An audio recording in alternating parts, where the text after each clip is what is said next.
Let me tell you something, my friends. This has been a pain in the ass. Already a pain in the ass. Greetings, friends, and welcome back to another episode of DreamWizard Plays, number 391, Disco Elysium. It still says 2016. It's 2019. Whatever. Everything is a mess. Everything is broke. Let me tell you. I'm going to tell you a little story, and then we're going to get into this. They shut my power off this afternoon. Of course they did. They sent me a letter saying they were going to shut it off to do some maintenance. On Saturday, I'm like, that's perfect. I'm not streaming. I don't need to do anything. I'm not even going to be home on Saturday. And no, they did it this afternoon, in the middle of the afternoon. I couldn't play test the game. I barely got the announcements out. And then I was hit with a whole bunch of technical difficulties. Couldn't hear the music in the background. I had to figure out why the monitor wasn't working.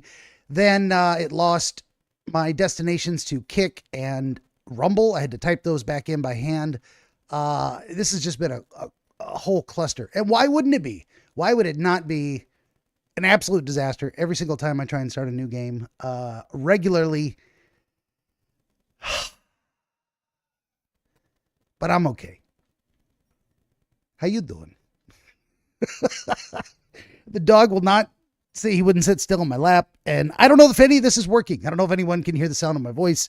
If you are out there on YouTube, Rumble, Twitch, Trovo, Kick, even the X platform, say hello. I won't be able to see it on X until later, but if you are anywhere and you hear the sound of my voice, let me know. I have no idea what's going on. Starting a brand new game always gives me anxiety. There's a bunch of new controls. They're very simple controls.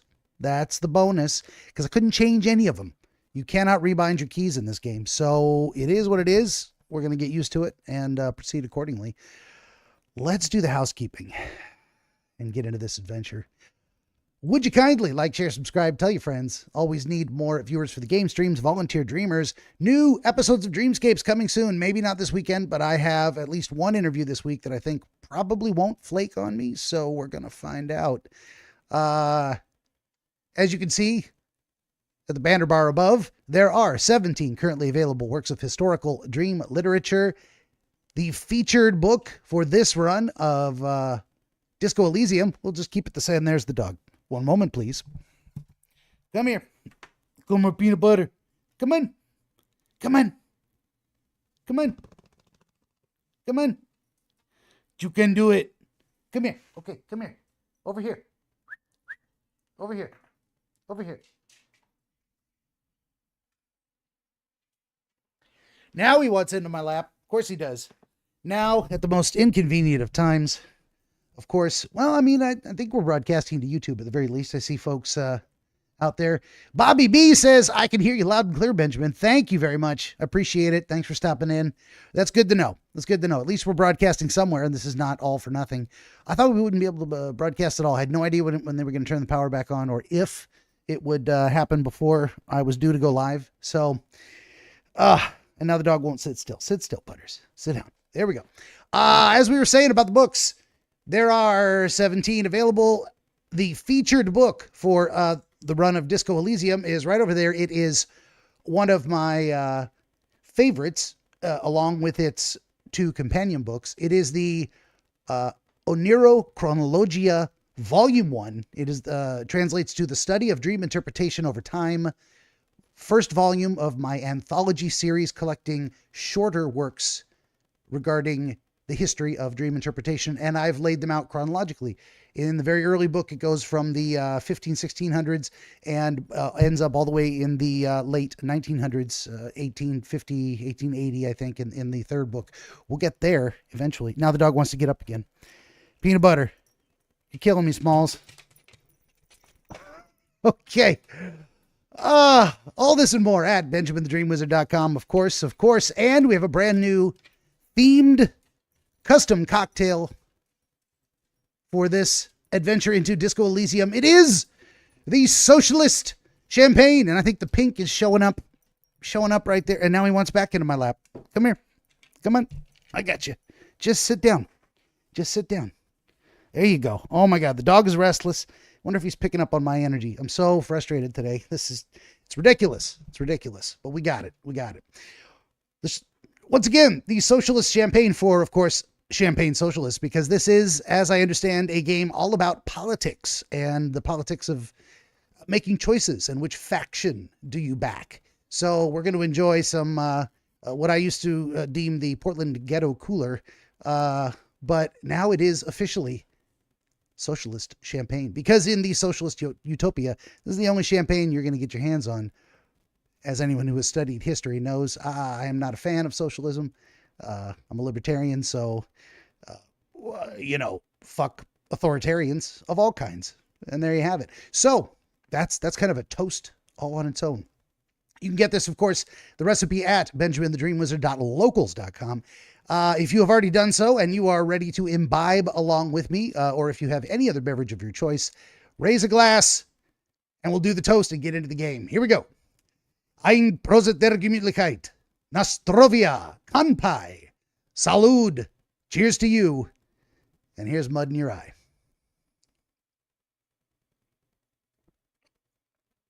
Bobby B says, never played this game, so I look forward to watching you play it. Thank you. I'm also, oh, that's good. That's really good. It has a nice, strong berry finish. Yoda says, Ben, my libertarian brother. Hell yeah. It's the way to be. I would like to not run anyone else's life, nor have them run mine. And I think we can all get along much better that way. That is my official policy position on just damn near anything.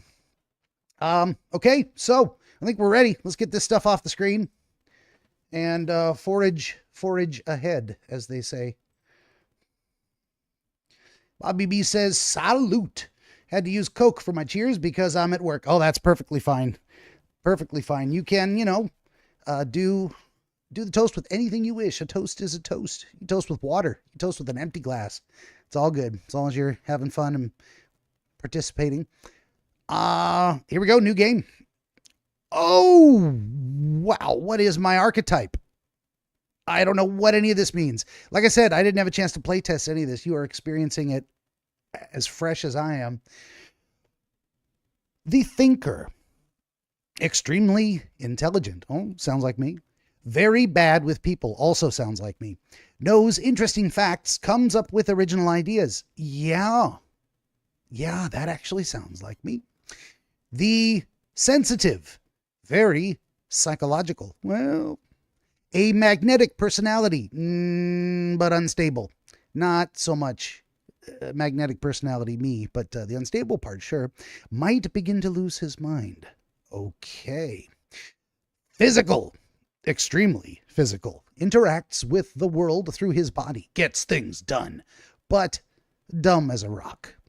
Or create your own. So the difference among these appears to be how the stat points are distributed. Interesting. There's little pop-ups here that tell you. Okay, so Yona says, kind of like Fallout when you're setting up a character. Yona says, you are definitely a thinker. Maybe so. So apparently what we have is stat points to distribute. For the Thinker, you get +1 to Encyclopedia, but you get 5 points to distribute amongst Logic, Encyclopedia, Rhetoric, Drama, Conceptualization, and Visual Calculus. Under Psyche, you only get 1 point. That is your power to influence yourself and others. Spread across Volition, Inland Empire, Empathy, Authority, Suggestion, and Esprit de Corps. Physique, you only get 2 points because, of course, you're a thinker.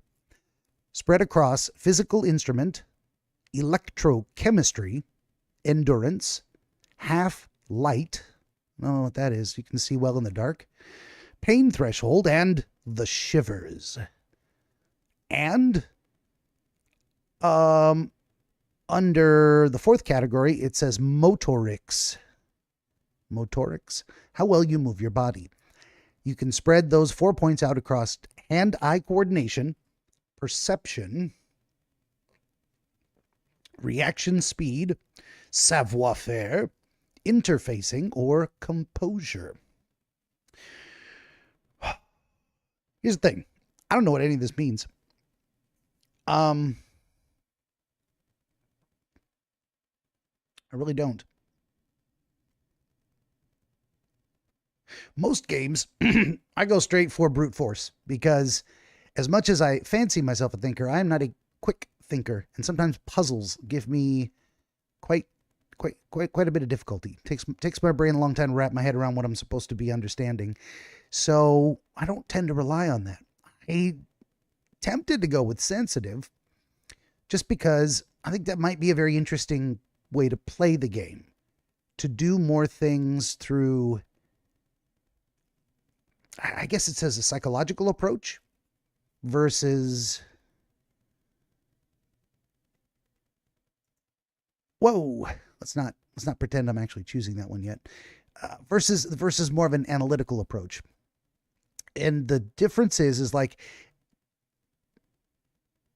honestly, it's a weird thing. It's a weird thing. I think the sensitive may actually be my real life strong suits. Um, I'm a thinker, but I'm a deep thinker over a long time. I take days, weeks, months, years to contemplate things, and then I come around to understanding them in my own way, very often in unique and original ways. I'm not really very physical. I'm capable, but physicality, I don't know if I want to play this game that way. That doesn't feel like the right path for this game. The sensitive, I tend to be a very intuitive person. And that's weird because, I don't trust intuition. I mean, we all have feelings. What, I feel like a thing, so that means it's true. Well, not necessarily, but also not necessarily. Very often I come to an understanding intuitively that then I have to reverse engineer and find out, okay, why do I think that's actually likely? Which is weird because sometimes this is a talking game, by the way. There's going to be a lot of talking. There's going to be a lot of me talking about the game. There's going to be a lot of me reading the game out loud, apparently. Uh, intuition, yes. The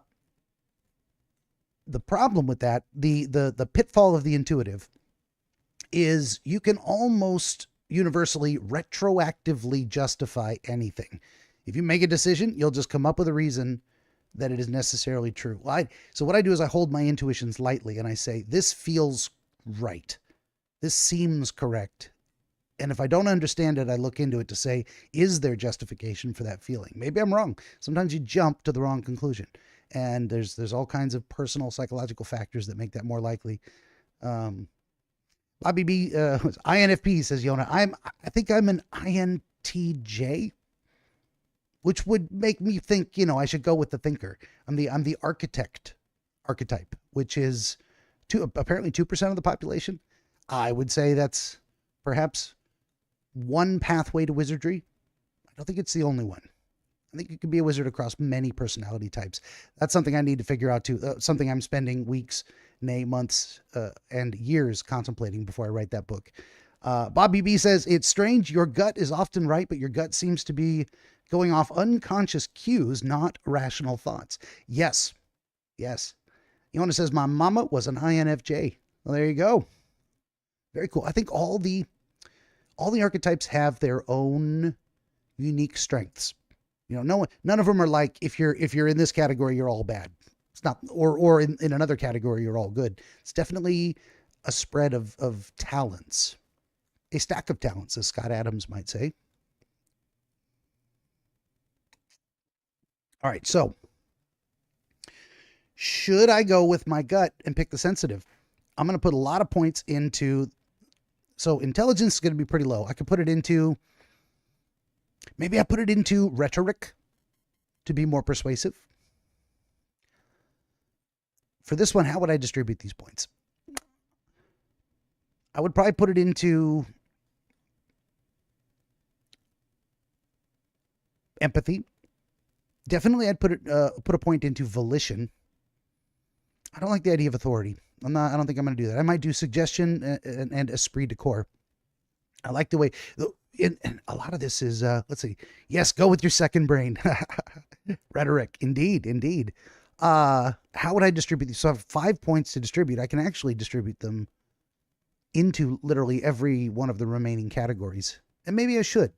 because authority isn't all bad. I tend to reject it, but there is legitimate authority and illegitimate authority. I mean, the barrel of a gun, in my estimation, is illegitimate authority, forcing people to do things. But to be an authority, to be one who is knowledgeable, is not necessarily a bad thing. I mean, if I have a leak in my sink and I can't fix it myself, I want to go to an authority. I want to go to a plumber who knows how to fix a leak. That is the authority of competence, as our friend Peterson would say.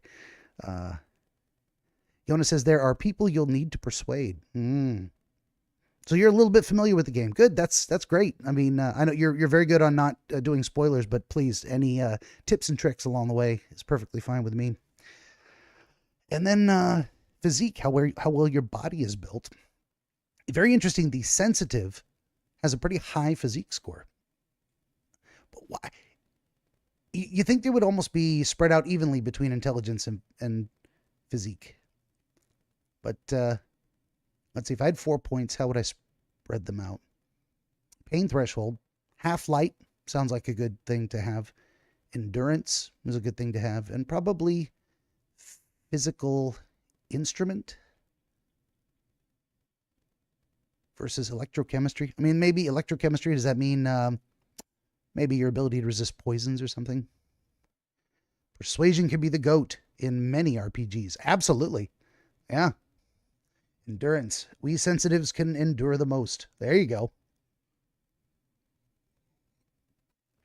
And that's an interesting question too. The idea of, what do these things actually mean? When we think of endurance, there is the endurance of the body, holding out over physical exertion over time.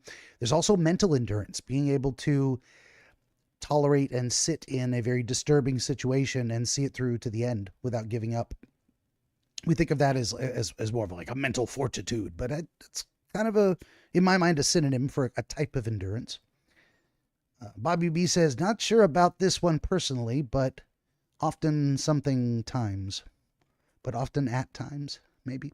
There's a little heart in the bottom corner of my stupid thing there that blocks people's text sometimes, so I'm not always able to see what they said. I think I'm going to go with my gut and pick the sensitive. As a sensitive would. But we can also create our own character, which I guess allows you to define the points any way you want. Oh, but oftentimes there was nothing hidden. Okay. Yeah. That heart is in my way too. I feel you. I could scroll things around a little bit, but I would have to actually, I move my mouse to the edge of the screen. Oh, it does pop up over there. Okay. Well, never mind. Let's do it. Let's do it. We are 20 minutes in. I haven't even started the damn game yet. We're going to pick the sensitive and continue and see what happens. Oh, ho, ho, ho. The Furies are at home in the mirror. It is their address. Even the clearest water, if deep enough, can drown.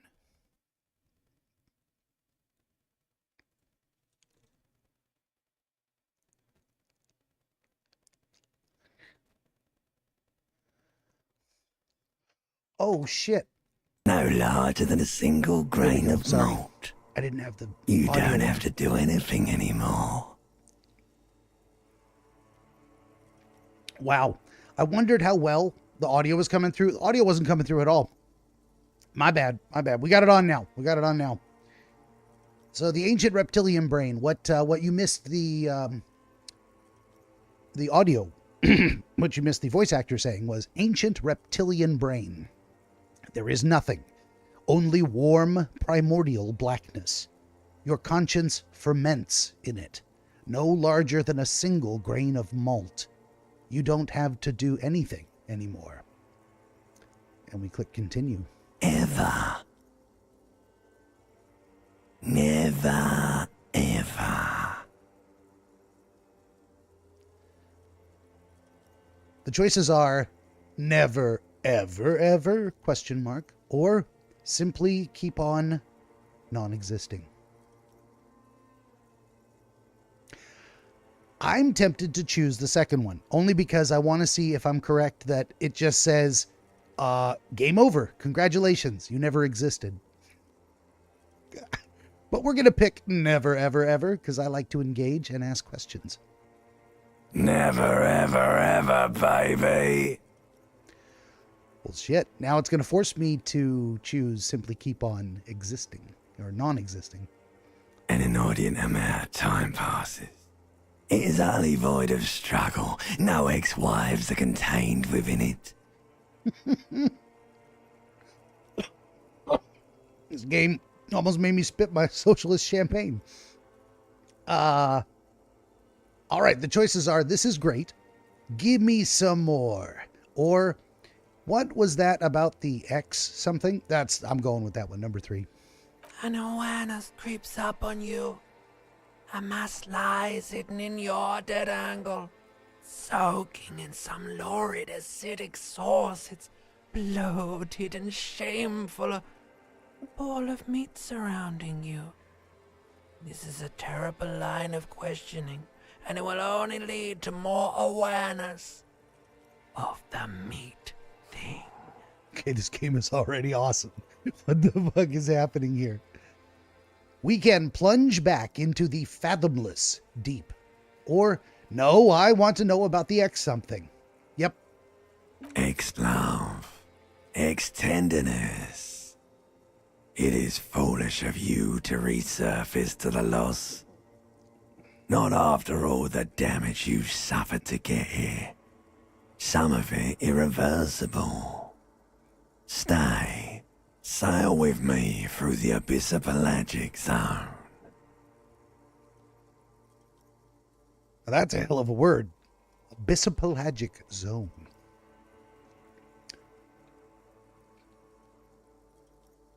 The first choice is Allons-y. Never let me go. Or choice 2. No, I want to get off now. I like pain and burning light and wanting things from people who don't want to give them to me. Don't we all? Isn't that life? Let's choose number 2. Do you really?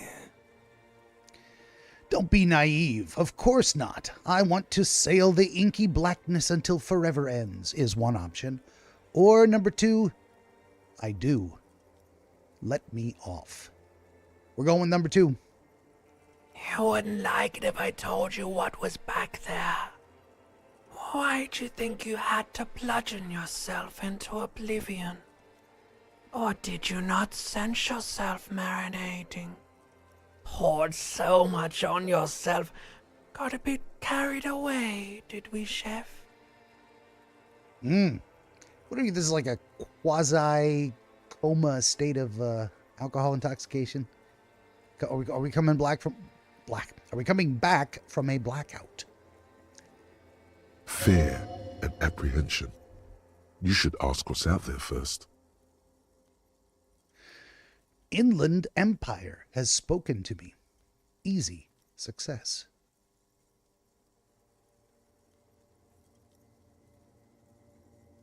The responses are 1. Wait, I did this to myself?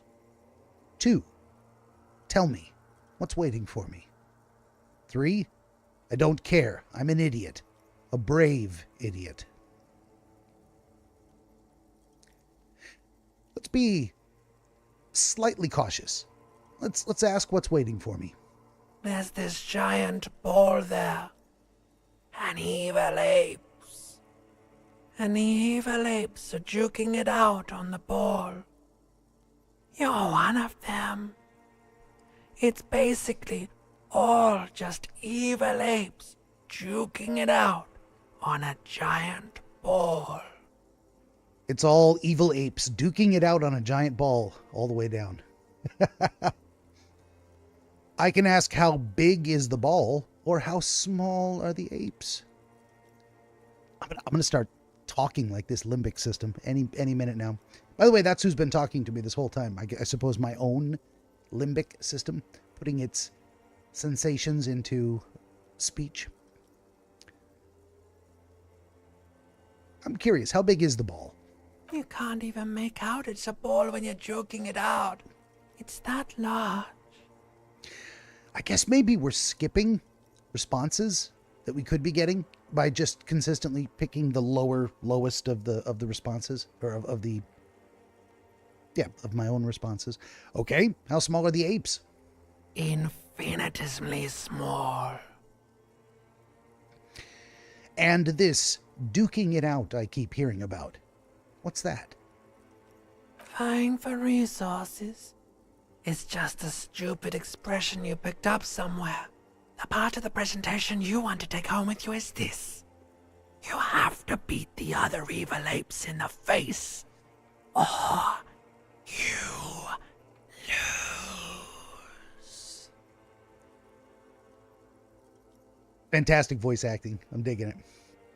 Well, let's comment. That's sad. Yes, it is. And you drowned in that sadness a long time ago. What do you mean, drowned? You lost. Ruh-roh. That doesn't sound good at all. That sounds very intense. The only option is to open my eyes. I'm scared. I don't want to do it. But we're going to do it anyway.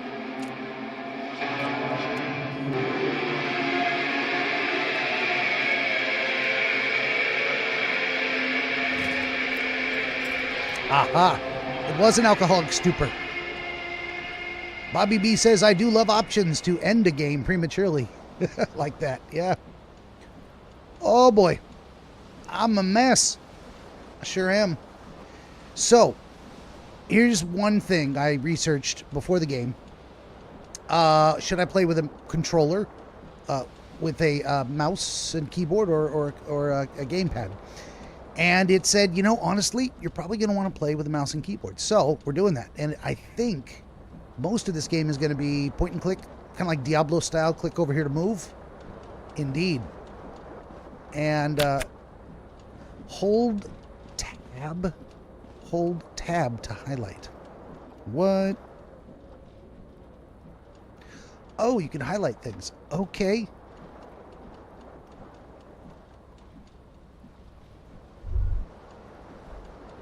Oh, you can also hold the right mouse button to highlight. That's what I wrote down. I'm like, I didn't see tab anywhere. So these are all the things we could interact with in the room. How about we interact with our pants? Take all. Hey, we got pants on now. What is that? We have an inventory. Okay. We have items. We can wear hats, jackets, shirts, etc. All the standard stuff. We can wear glasses and gloves, shoes. Things held in the left and right hand, respectively. Bonuses from items. Electrochemistry and savoir-faire. Flare-cut trousers gives you +2 to motorics base. Sneak under their noses, stun with immense panache. We haven't been allowed to distribute our points. What does that mean? Oh, is there a... Let's see. C? Letter C was the character sheet. Oh, what is this? Character sheet. Intellect. Well, what does this mean? Okay, I'm straight 1 at everything, all across here. I'm at 5 on Volition. Inland, is that what it is? 6 on Inland Empire, 5 on Empathy, Authority, Esprit. Okay, so it automatically boosted all those points. Bobby B says, mouse and keyboard are always superior. Yona says, can't go outside without pants on. Well, you can, but don't I know it. Inland Empire. Okay, hunches and gut feelings, dreams and waking life. Well, that's me. I'm glad I chose that. Very nice. Inland Empire. Is that why that was what was talking to me? Level up requirement. You do not have enough skill points available. So I can click on these different things. Okay. Let's do a little review here.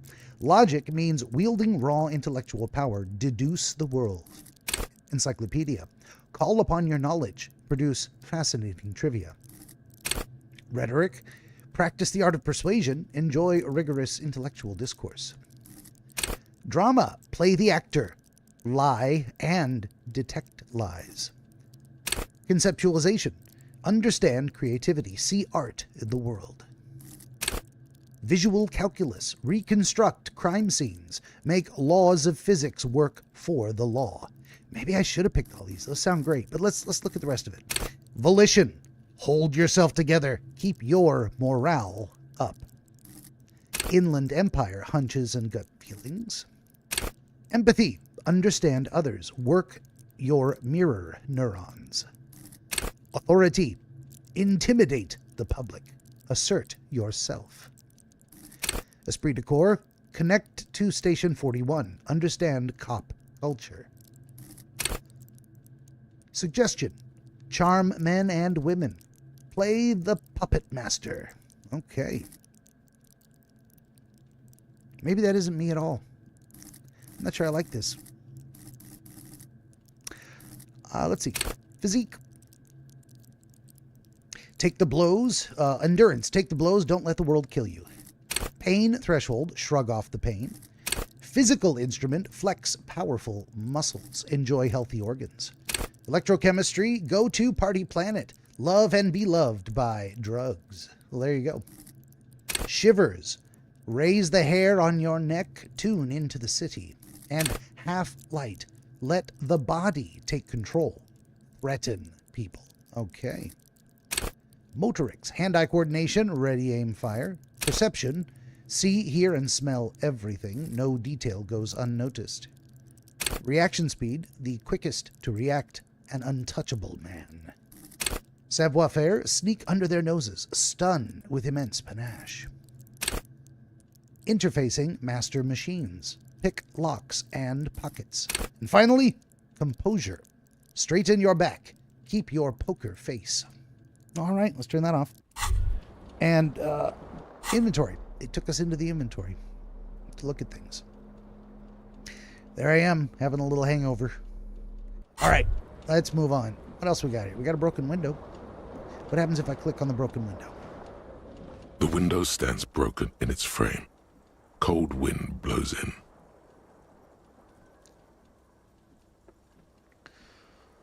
Let's use visual calculus. This is a white check. You may retry it. Even odds at 42%. Rolling a snake eyes always loses. Rolling double boxcars always wins. Let's try it. What do you mean, assess the damage? How would you do that? What are you even trying to do? Well, easy, and it failed. Visual calculus failed. Okay, so they're going to make me do dice rolls for different things. It's interesting. Little gods of RNG action going here. Well, let's look out the window. The morning light hurts your eyes. It's hazy, but you see the ocean and some war-torn buildings. All right. Let's walk over here. A magnum-sized bottle of Commodore Red is empty. You hear a jingle. Keys are clinking in the pocket of your flare-cut pants. Let's fish them out. That is perception talking to me. So all these different things speak to me in their own way. It says, whirling in rags, on the aluminium keyring. There is a single key on the ring. The number 1 is etched on it. It should open the door. Okay. What's over here?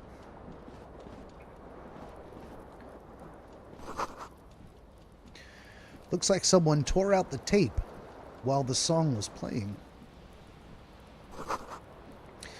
This reel-to-reel tape player is still on, rolling empty.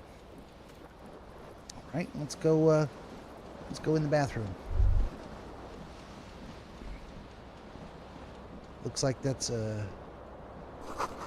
you see bottles in the bathtub, wine, beer, and sweet liqueurs. And I have a shirt. Item gained, a white shirt.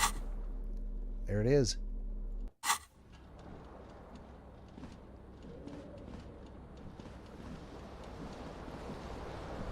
What else can be interacted? Well, we have a jacket. Let's put on the jacket. Item gained, a disco ass trailblazer. Oh, there was more. There was more to do in here. Wait a minute, there's more to do in here. Let's get my shoes. That looks like another door. Where does that door go? This door obviously leaves the room. Okay, looks like I can't move any faster.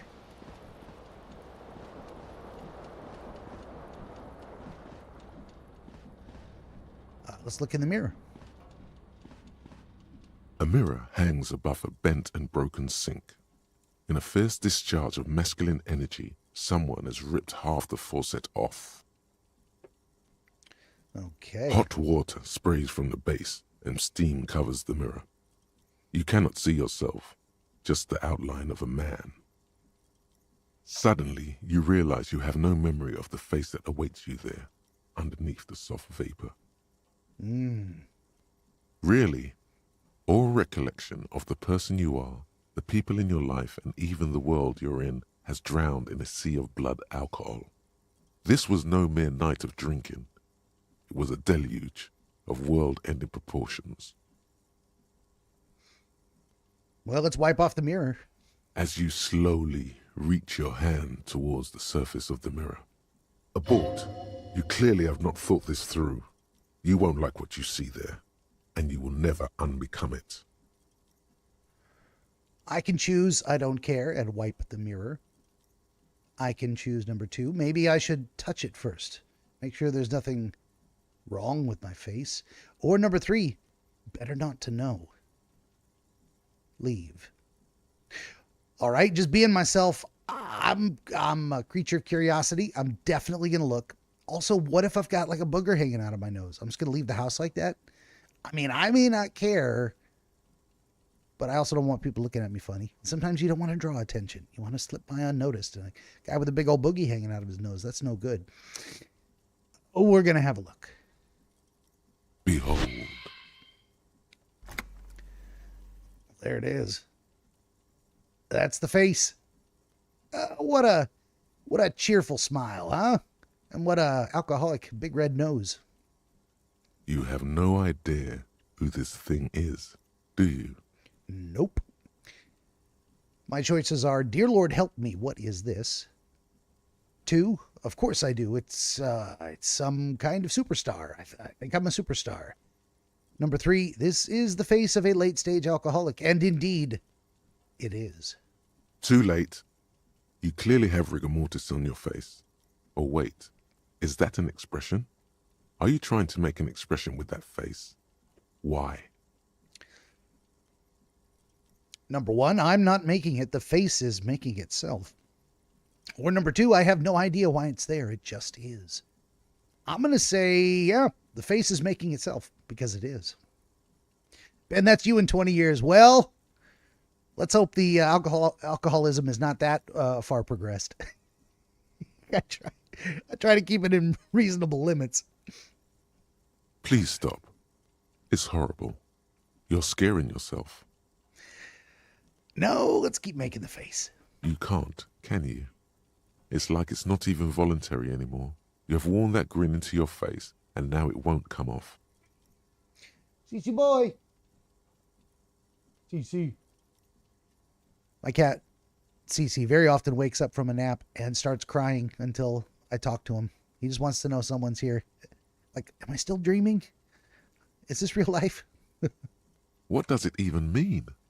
What is the emotion you're trying to convey? We got a lot of options here.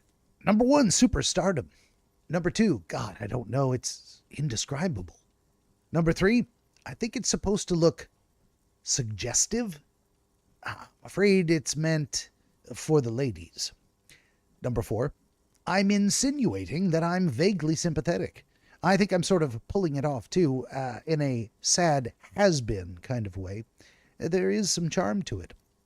Or number 5, it is an expression of pain. I think it's definitely a smile, although that could also be an expression of pain. But I think, sympathetic, sad has-been with some charm sounds like the right answer to me. There might have been 10 years ago. is little more than a cadaverous spasm now. Okay. There are options. Using the Encyclopedia skill, which it says is Formidable 13, means dig deep into your mind and locate the source of the expression. Option 2, Electrochemistry, Impossible 18. Attempt to stop the expression from happening. Let's dig into our memory and find out where it comes from. Oh my God, there's a very low 3% chance. This is a white check. You may retry it. And the other one, also very low. But my electrochemistry is higher. The game roasts you intelligently. It sure does. I'm digging it. It's very cleverly written. Well, here we are, 20 minutes in, and I'm already thoroughly entertained. What do I do here?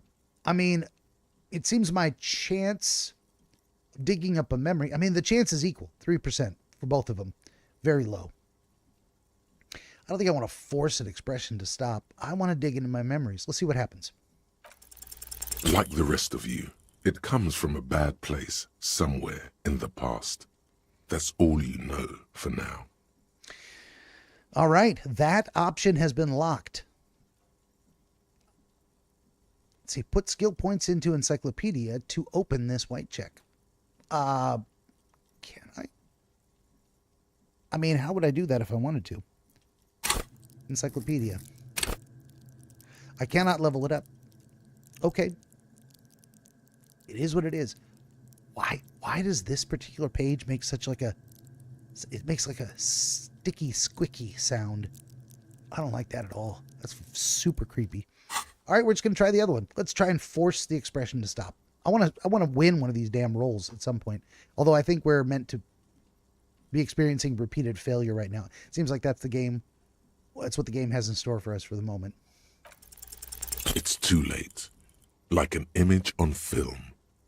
The expression belongs to your primary motor cortex. It would take a minor neurological miracle for you to cease producing it. That was my electrochemistry talking to me, I suppose. All right, let the mirror be for now. What else is... We can zoom in and zoom out pretty damn far. I like it. All right, what's in here?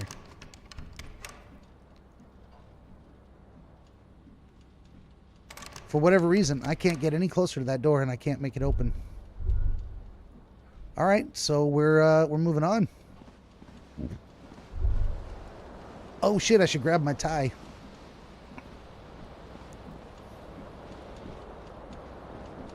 This fan has two chain pull switches. One ends in a tiny fan, the other in a light bulb. A truly horrific necktie has somehow attached itself to one of the blades. Or has it been consigned there as punishment? You feel as though this creature is your friend and wants to reattach itself to your neck so that you may continue your adventures together in this strange world. All right, let's attempt some savoir-faire. It is a medium with a score of 10, whatever that means, which obviously equates to relatively low difficulty or a low chance of success at only 28%. I'm going to keep rolling them dice. Let's do it. Let's go, baby. You reach out to grab the tie. Fail. But what's this? Diffuse, radiating chest pain. Doom comes over you. Shit, what? What's grabbing my chest? This is bad. Feels like sharp stones grinding in your chest and keeping you from moving. Are we having a heart attack? I attempted something physical and immediately had chest pain. That's crazy. We got damaged right over here. This is your health. Health +1, charges 0. Morale +1, charges 0. So I could heal myself if I was able. But I'm not. Interesting. Okay. for quite a long time. Rutrow. Still ongoing. Now is a good time to start worrying. Finally, the pressure recedes. You find yourself covered in cold sweat and trying not to move, hoping it will keep you from dying. Wow. It's terrible. Let's pull on the little fan chain. The blades come squeaking to a halt. It should be easier to reach the tie now. Okay, now we have a high chance of success. +3 because the fan is turned off. Well, let's try that again. Oh no, it's happening again. You didn't catch it, and now there's a numbness in your left arm, plus half your chest. Am I going to die grabbing at a stupid necktie on a fan? It's even worse this time. Maybe you should stop trying to catch the tie. Still happening. Definitely worse than the last time. Finally, the stabbing recedes. You could try doing it again to see how painful it gets, but you would probably die. Let's pull on the light bulb. A terrible mistake. Oh my God. Turn the lights off immediately. You can practically feel the photons burning a hole in your brain.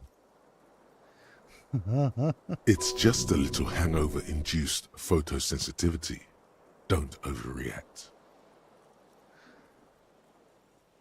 I guess pain threshold gave me a medium success. I didn't roll any dice. Say bring it on. Little black spots dance on your retinas. It's almost pleasurable. Okay. We are leaving without a tie because there's nothing I can do. This fan has 2 chain pull switches, or has it been consigned there as punishment? You Yeah, feel as though this creature is your All right, forget it. It just gives us the same dialogue. So we've got shoes, jacket, shirt, pants, and a key in our pocket that should let us out the door. We hope. Keys to room number 1. We got bonuses from items. Oh. Wow. Total suggestion is 4. The white satin shirt actually lowers my ability to be a puppet master, I guess. The suggestion. Psyche base is 5, but it gives me a -1. Savoir-faire is also decreased by the trousers. Oh, maybe if I'd taken my pants off, it would have been easier to grab the tie. Very interesting. Very interesting. What is even happening here? I don't get it. I don't get it at all. Character sheet, notepad. All right. Let's, guess we get the hell out of Dodge. Nothing else to do here. You know, one thing I haven't done yet is look at this menu. Oh, let's, I could have been saving the game the whole way along before I tried things. I guess we're going to save it now. Whirling in Rags, day 1, 8/17, new save. Save it. All right. Interesting. So I can save before I make some attempts. There we go. What's out here? Stepan Kedra, 9% centigrade. Front. I don't know what that means. Let's look over here. Decora, 19 degrees centigrade. The calendar says it's March in the year of 51. Whatever that means, huh? Let's talk to this chick. Hello, officer. The young woman raises a cigarette to her lips. I can respond number 1, officer. Am I military personnel? Or turn your bloated face away from her beauty and just keep walking. Let's say hello. No. She seems perplexed by your question. There's only one solution to this. You're a businessman. Wait, I know, I'm a businessman, chief executive officer, right? Or, number 2, then why did you call me an officer? Let's go with that. Because you're a police officer, sir. Are you sure you're shitting me? Or goddamn right, I'm a policeman, and don't you forget it. Let's go with are you sure? I am, yes. Unless you've been feeding us a set of very well-rehearsed lies all this time. All this time, I ask? You've been here for 3 days. On official police business, no less. And what business is that? Couldn't say. In truth, so far, mostly drinking. We got more options here. Why don't I remember being a cop or anything else? Or, who in their right mind would let me be an officer of the law? Or, I can attempt suggestion at a challenging 12. Try the expression on her. Let her know you want her physically. That is a very interesting option that comes with a skill check roll. We're going to do it. Fitted chance. Here we go. This is a red check. It cannot be retried. Maybe I don't want to do it right now.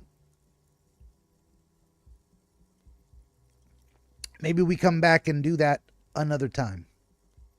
Assuming we ever meet her again. Let's not do a roll right now. So let's ask her, why don't I remember? Could it be because of the drinking? She raises an eyebrow.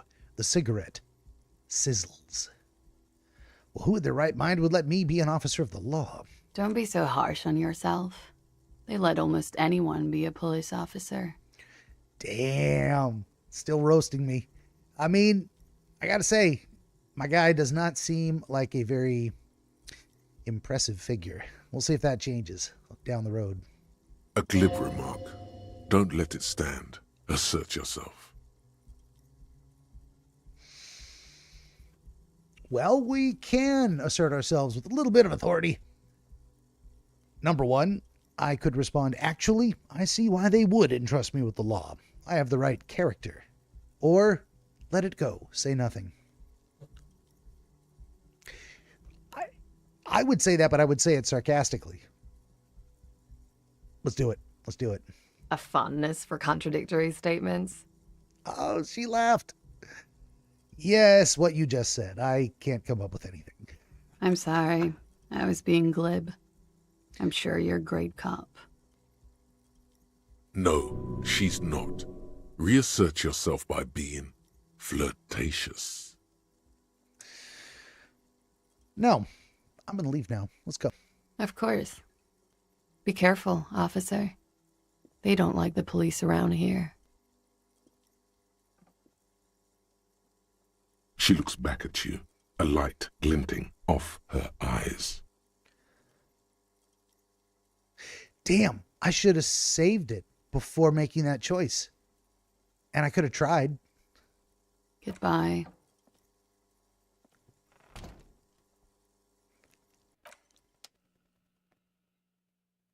Maybe I should. But let's play with this a little bit.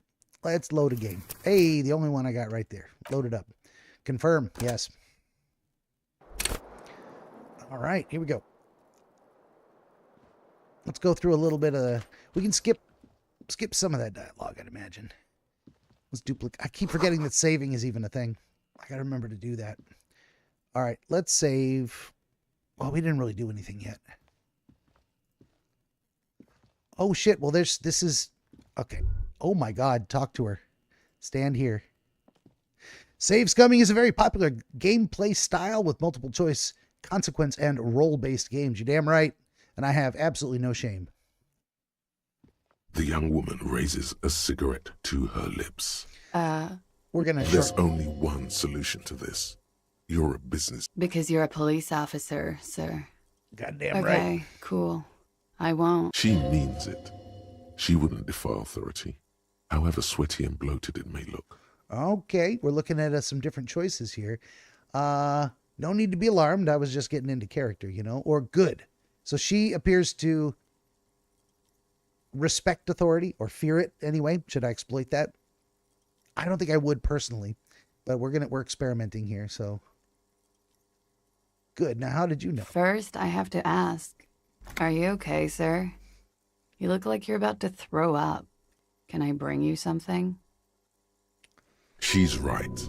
Something wants to come out through your mouth. But you can keep it down because your body does not control you. I'm fine. Answer the question. This is a very, very authoritative stance. I don't like these answers, but I'm giving them anyway. We're going to see what happens. Sir, you've been here for 3 days. On official police business, as you put it. What kind of business? Couldn't say. In truth, so far, mostly drinking. Let's go straight for the, wait, in the middle of this screen, I can quick save. And what happens if I load? Nothing. Let's save game. Oh, you can't do it. Or continue. I can continue. I can neither save nor quick save because I'm in the middle of the conversations. But I can load. That's the only thing I can do. What does it say down here? Skill points can also buy new thought cabinet slots or forget old thoughts. Interesting. All right, we're going to do it. We're going to try that challenge roll. It's an even chance. Goddamn. Oh, I got +1 for goddamn right I'm a policeman. Okay. So depending on how you handle conversations, you might get a bonus for these skill checks down the road. Let's give it a try. Try the expression. It Come worked. on. Why are you still doing this? It says I succeeded. Challenge 12 versus your total 12. Suggestion 4. Dice 5 plus 2 equals 7. Modifiers +1. Oh, I barely made it. Barely made it. I had a 14 + 1. How about that?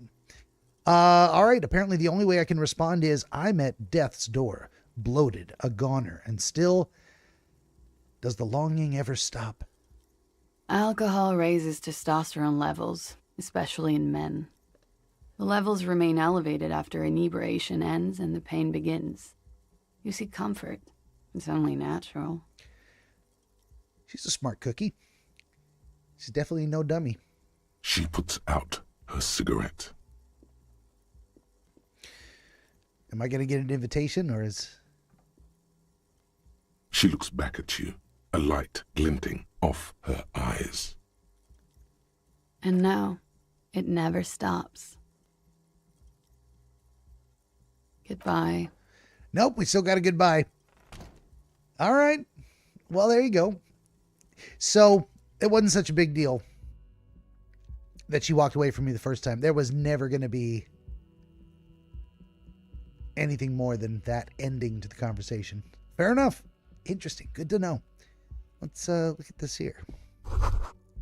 Looks like she left a nice long stub in the ashtray. It's still smoking. And I have a kind of a red, pinkish looking thought bubble over my You head. should pick that fat, juicy cigarette butt from the tray, light it up, and smoke the living shit out of it. My responses are, the what now?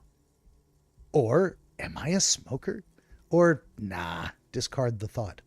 Let's go, the what now? The living shit. Your mesolimbic reward pathway does not mince words. It once smokes. Am I a smoker? Who knows what you are? A monster, a murderer, the gnome of Jeroma? You feel like a smoker, especially when you look at that juicy, succulent, seductive cigarette stub, still smoldering deliciously. But she broke it at the filter. I can't smoke that. How very astute of you. This renders it ineffectual. You should look for a whole cigarette, or better yet, an entire pack. Strike that. A carton. Make sure they're all healthy and able-bodied. Then smoke them all. I mean, the smart play is always to buy by the carton. Or, as Bobby B says, unfiltered is the manly way to smoke. Or you could not do that. No one is making you. We had a successful volition roll. Okay. So what do these options mean? Yes, I should do that. I should enthusiastically do that. I should not do that. Or I'll make it priority one. Or, well, I'll think about it. Let's think about it. Good. Thinking about yummy cigarettes in your mouth is the next best thing. Make sure you think about juicy sticks of tobacco all the time, though. It doesn't count if it's not all the time. My electrochemistry is talking to me. And when you're done thinking about them, graduate to getting them. I'm going to need to look up this voice cast at some point. I love this narrator. Plus, smoking them gives massive bonuses. Oh, does it? Now the game is talking to the player. Massive bonuses. All right, let's end that train of thought and look in our thought journal. Basically, our quest list. Monday, find smokes and smoke them. You need to get your hands on some cigarettes and then smoke them for those massive bonuses. Find a pack, put it in your hand, equip it in the held slot in your inventory, and the smokes will do the rest. All right, active or complete. So we have a quest to go find a pack of smokes. That's pretty good. Oh, I could have zoomed in on that conversation with the gal. Never mind. What else we got here? What happens if I go, let's go knock on her door. But first, we're going to save it. Actually, we're going to quick save. Because I want to know how that works. Load game. Is there only... Oh, no, okay. Whirling in rags, and here's quick save. So I can distinguish quick saves from hard saves. And actually, quick save comes on the F5 key, I believe. We're going to continue. All right. Let's see what happens here. The door is closed. Oh, I'm glad I saved it. We're going to try the handle. It's going to jiggle and not come open. This door can only be opened with a key or from the inside. Let's knock. There is no answer. You hear the shower being turned on somewhere inside. A tremendous loneliness comes over you. Everybody in the world is doing something without you. I can respond to myself, apparently. I'm so alone. Why are you doing this? Don't do this to me. Beauty, don't abandon me in all this ugliness, or swallow the emotion.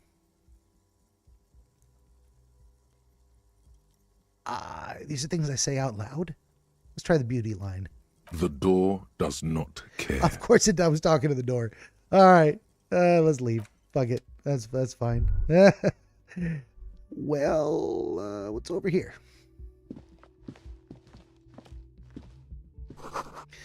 This is the weekend edition of the satirical newspaper Trompe le Monde. Okay. Let's walk over the other way.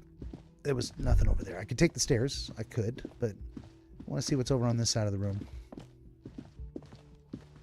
Oh, there is stuff over here. What is this? There is something on the table. Well, yeah.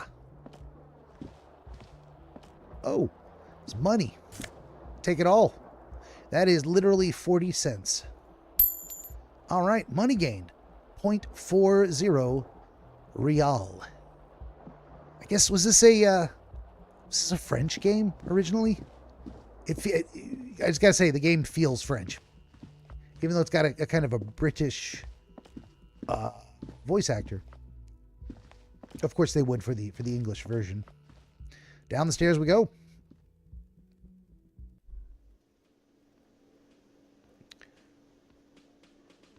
Okay, well, there's people here. This is, of course, the lobby of the room. Fantastic art design for this game. I really dig it. What are these things? Let's do a little quick save here. That button is apparently not working, so we're going to do it this way. Quick save. Oh, and then it walks me over to the counter. Let's check this again. How does that work? Oh, it saves, okay. It keeps a backup quick save as well. Interesting. Interesting. I don't know what to make of that. We're about to touch some electrical things, and I think I might die. So, let's find out. This is where the lyrics would be. Okay, that's a music stand. And this one is a big old karaoke mic just waiting for someone to sing into it. What's this? The speaker is connected to the radio. The music is seasoned with static. Okay. Look at all these things we can interact with. Let's talk to this person. A man in his late 20s stands behind the counter, inspecting a stuffed seabird. As you approach, he gives you a sideways glance, then looks down again. That was disdain in his eyes. Even now he's purposely ignoring you. Well, what do you expect from French waiters, right? I can respond, something tells me you don't like me. Or I can simply look at the stuffed bird. Or I can ask, are you the bartender? Let's be direct. Something tells me you don't like me. Oh no, you're a hero. A real hero cop. I can say, so not only am I a cop, but I'm also a hero, huh? Or I could say you're being sarcastic, which it sounds like he is. Let's go with number 2. Am I? Or did you ride in, take the body down, solve the murder, and not trash my hostel room? Let's see. I can own it. Oh my God, did I do all those things? Number 2, I'm guessing I didn't do any of those things. Or number 3, I do not appreciate your tone. This is no way to talk to an officer. Well, we played to my strengths. It looks like a little bit of intimidation is going to be the name of the game because I picked that character path. Interesting. Let's do it. I guess we'll be a bit of a jerk.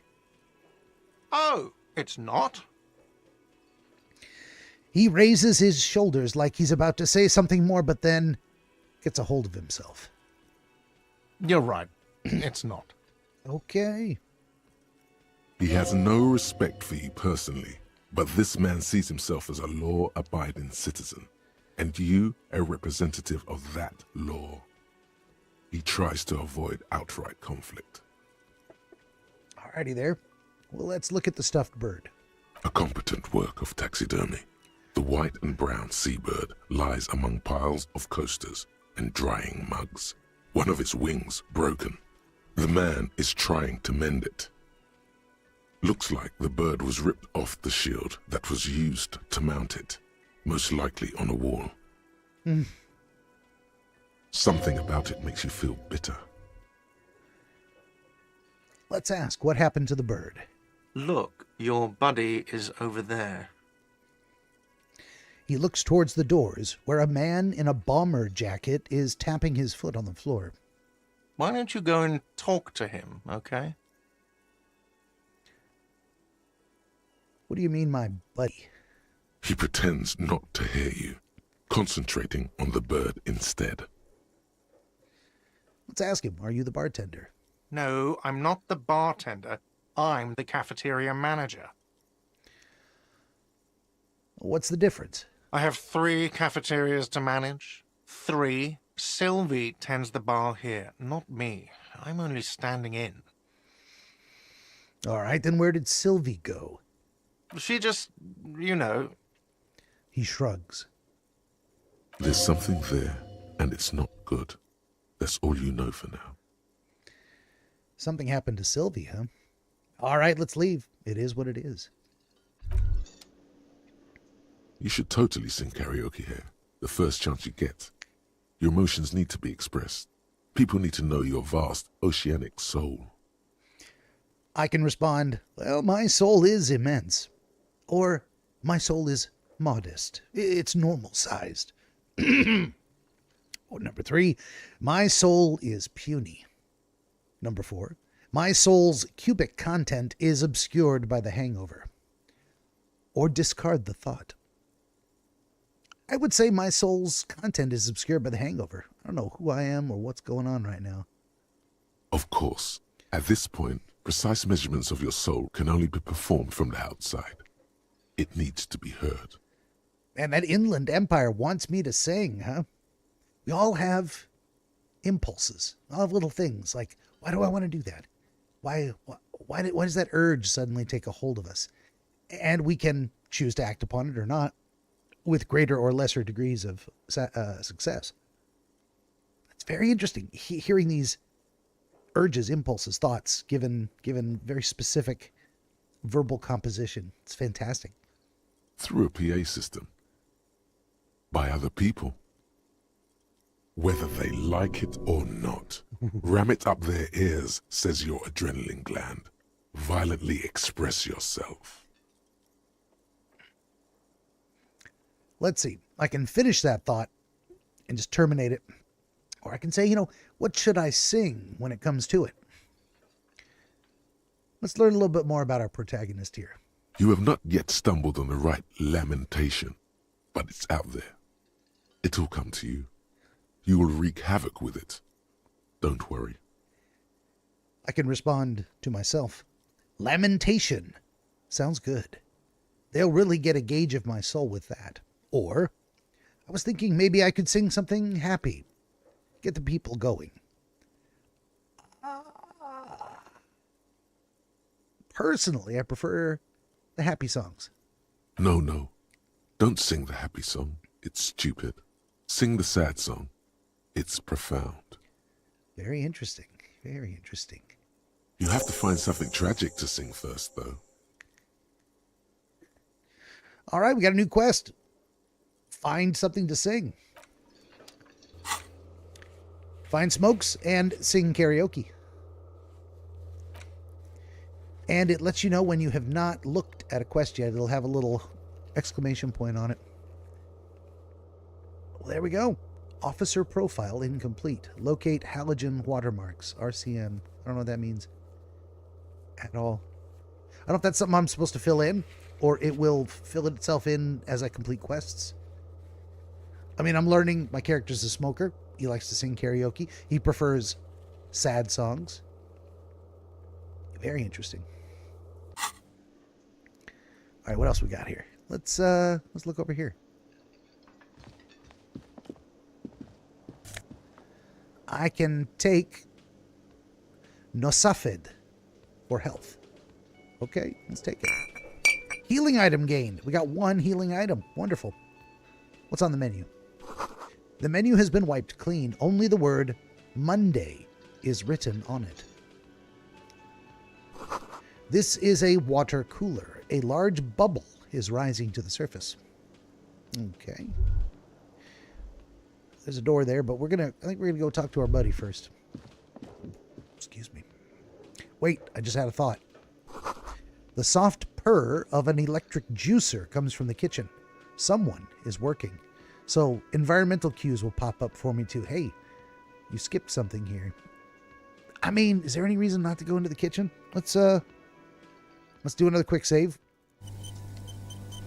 And we're also going to... Okay, so it saves your new quick save and your most recent backup save, just in case. That's nice. I thought it would just overwrite it, but it just moves it down one in case you screw up. All right, let's go into the kitchen. The door is bolted. A sign reads, "Kitchen reserved for personnel until 1300." Well, there you go. That did absolutely no harm. What do we got here? A sign reads, "Mess hall reserved for union members. Doors open at 1600." Well, how about this thing here? This royal pinball machine is unplugged. Well, let's talk to our partner first. A bespectacled man in an orange bomber jacket is tapping his foot on the floor. Looks like he's waiting for someone. You. As you approach, he narrows his eyes and extends his hand in greeting. So this man's name is Kim Kitsuragi. And he has I would say a vaguely Japanese look about him. to go with the name.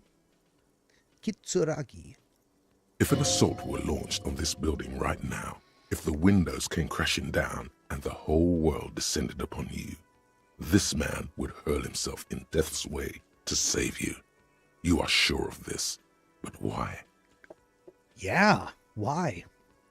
That's some crazy loyalty. Multiple options. Hold on, who is he to me? Number 2, simply shake his hand, or don't shake his hand. I feel like that sure and certain knowledge that he would throw himself in death's way to save me means I take his hand, whether I know him or not, whether I remember him or not, or can place his name or his face. We're going to shake his hand. Hello, I'm Kim Kitsuragi, Lieutenant, Precinct 57. You must be from the 41st. You realize he's waiting for your name. Oh, shit. This is your chance to come up with a really good name for yourself. Get creative. Conceptualize. Well, we did save it before we jumped in here. I could tell him I don't know my name, or I can go for conceptualization. It says medium 11. Man, I only got 2 dice, and I gotta hit a high number to win this shit. Let's try it. Raphael Ambrosius Failure. Cousteau. Raphael Ambrosius Cousteau is apparently the name. And this has got to be a French game. It's Cousteau. Oh. My options are, well, it was a failure. Medium, but failure. You rolled an 8. Conceptualization, 2 points. You got a 4 and a 2 for a 6. A total of 8. Bummer. Let's see. It's so cool. It's very cool, but won't I come off like a douche if I call myself that? It's very cool, but maybe just a bit too ostentatious. I'm going to say let's go with it. Let's call ourselves Raphael Cousteau. That is my name. Yes, well. Apparently, he doesn't even process what you just said. He just moves on. It looks like we had a little scheduling error on Sunday. Saturday too, actually. Have you had time to talk to the manager here? Let's see. You mean him? Yes, I just talked to him. Or no, I haven't. Or there must be some kind of misunderstanding. You're taking me for someone else. Let's go. Let's roll with it. You mean him? If you don't mind, we should talk to him again. Ask him for a rundown of the area. Now that I'm here as well. I understand the scene is out back, right? It also wouldn't hurt to assure him the police are finally here. In full force, I mean. Have you mapped out the initial interviews? Let's just cut straight to the chase. I have not. Okay, we'll have time for that after we take a look at the coroner's case. Have you removed the dead body from the tree? Let's say no. So, the body is still in the tree. This is the first time you detect a weariness in the lieutenant's voice. It is obvious he would have preferred for the body to no longer be in the tree. I mean, I don't know. I haven't seen the body, but I have no knowledge that I ever took it down. Where it has been hanging for 7 days straight. We should go there as soon as we are done talking to the owner.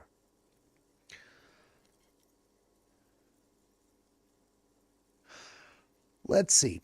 What if I told you I'm not really a police officer? Or, how can you be so sure I am from the police? Or, but I can't remember anything. Or, what were we supposed to do again? Or, let's get going then. I'm getting a feel for this guy.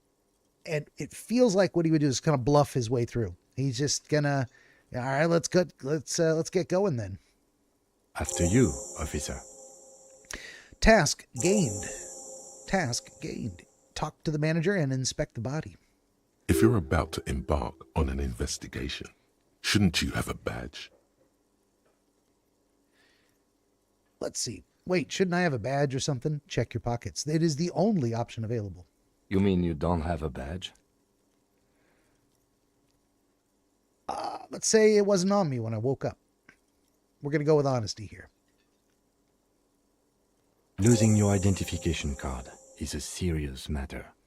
My vehicle has a shortwave. You can use it to report your badge missing. I advise you to try to locate it as quickly as possible, but getting the body down should still take precedence. Okay. We're going to talk to the manager, deal with the body, and we'll report the missing badge. Lieutenant Kitsuragi is now in your party. You can talk to him whenever by interacting with him. Okay. Well, there we go. Let's look at our quest list here. Interview, inspect, and report. All right. Wow, we're racking up quite the quest list here. All right.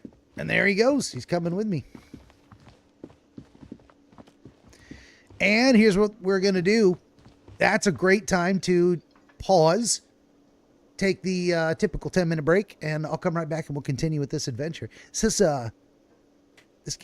is a game of a very different speed. We're not having combat. We're not running helter-skelter. I'm not screaming in surprise, which may disappoint some. I'm digging it, though. It's got a real mellow vibe to it. It's got great voice acting. It's got an interesting system I'm kind of learning. Trying to find the character I'm playing. It's a very interesting things. I hope it's an entertaining thing to listen to and watch, and that you're enjoying yourselves out there. But regardless, I'm going to be playing this game to the end. So that's the teaser trailer, so to speak, what you've seen so far. Let's do this. We're going to pause into the menu. I'm actually going to do a hard save. Whirling in Rags, Day 1, 8-46. Oh, okay. So time is actually passing like in real time. So it was 8:17 and it's been a half an hour since that last hard save. So I'm at 8:46. I guess it must be 8:46 a.m., p.m. Hell if I know. Okay. Oh, and I have to actually confirm, yes, save. There we go. All right. Give me 10 minutes. Enjoy some other coming soon trailers, and I will be right back. Hang in there.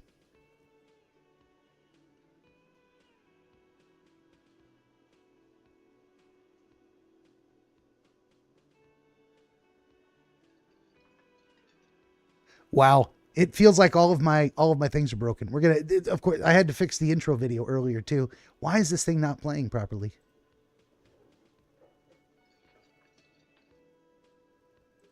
Wow. No, it's still not working. Hold on. We're going to try to fix this.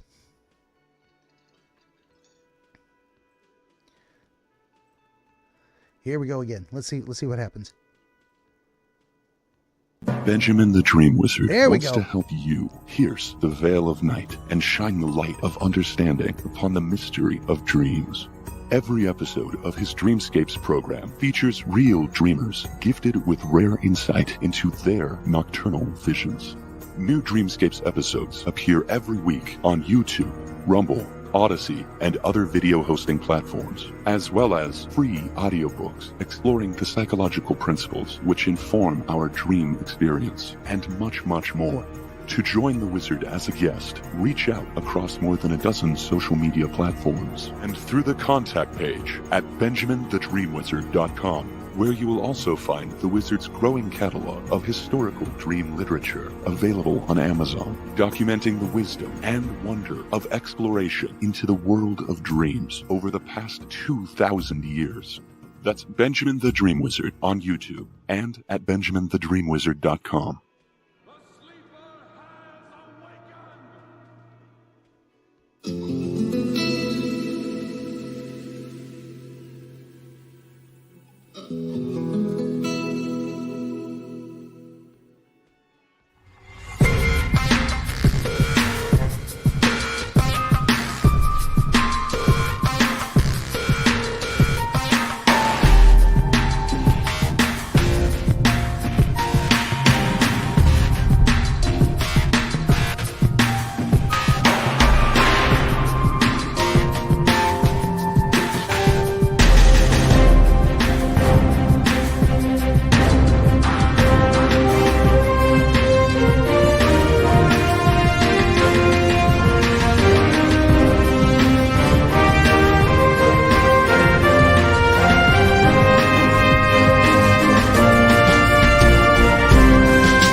woods.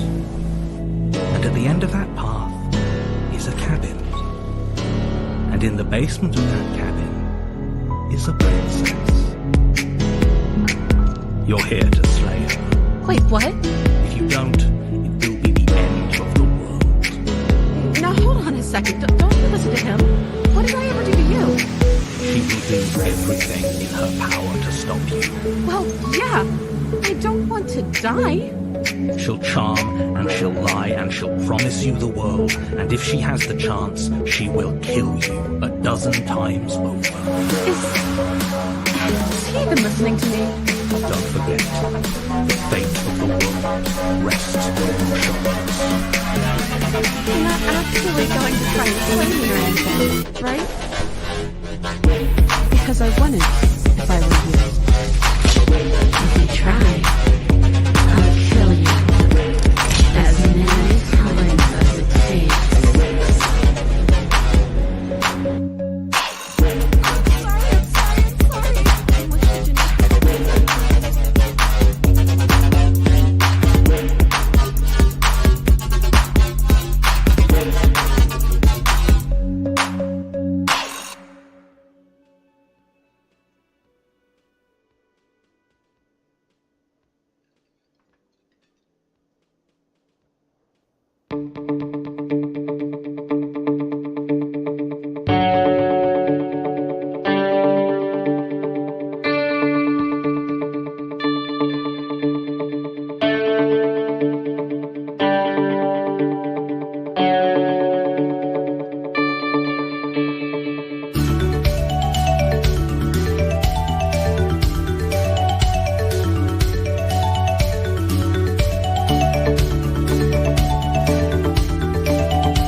right. We'll let this roll to a stop here. I'm looking forward to Ghost Runner. That's going to be a very different pace to this game. I'll tell you what. And Yona, I see your comment there. Ben, I'm definitely being entertained with your first playthrough of this game. I appreciate it. I'm glad. I mean, if you weren't, I wouldn't blame you for dipping out and finding something else to do. Because I'm going to play it anyway. Once I'm started, unless there is some serious reason to quit, like rage quit, or if I'm just bored by a game, then it can't be entertaining for anyone else. And under those circumstances, I would probably quit as well. But let's see. There's a little note at the bottom. You can sleep after 2100. Sleeping heals all your health and morale. All right. Continue. Yes. All right, let's talk to this guy again. The man with the unimpressive beard notices you approaching. He drops the ledger he was holding and turns to the lieutenant. Good. Let's let him ask some questions. Mr. Gart, right? You run this place. Yes. He responds tersely. I am Kim Kitsuragi from Precinct 57. This is an inter-district investigation, so joining me from Precinct 41. He looks to you, realizing he still doesn't know your name. I could introduce myself as the Harbinger of Ruin, as Detective Raphael Ambrosius Cousteau. I could say I'm currently in between names, or I could say nothing. Let's introduce myself as Detective Cousteau again. Right. Now, I know it took us a while to arrive at the scene. It also took you a while to call us and report the dead body. It was you who placed the call, yes? No, I only just got here. It was probably Sylvie who called you. Oh, she usually works missing. the bar here. I'm only temporarily taking over her duties.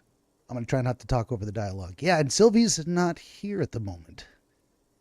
The one who reported the body is currently absent. Interesting. Do you have her number? We do need to reach out to her. As a matter of fact, I do. He looks behind a pile of coasters, finds a slip of paper, and hands it to the lieutenant. You said you just got here. From where? Are you a local? What, of Martinez? No, I live in Jamrock.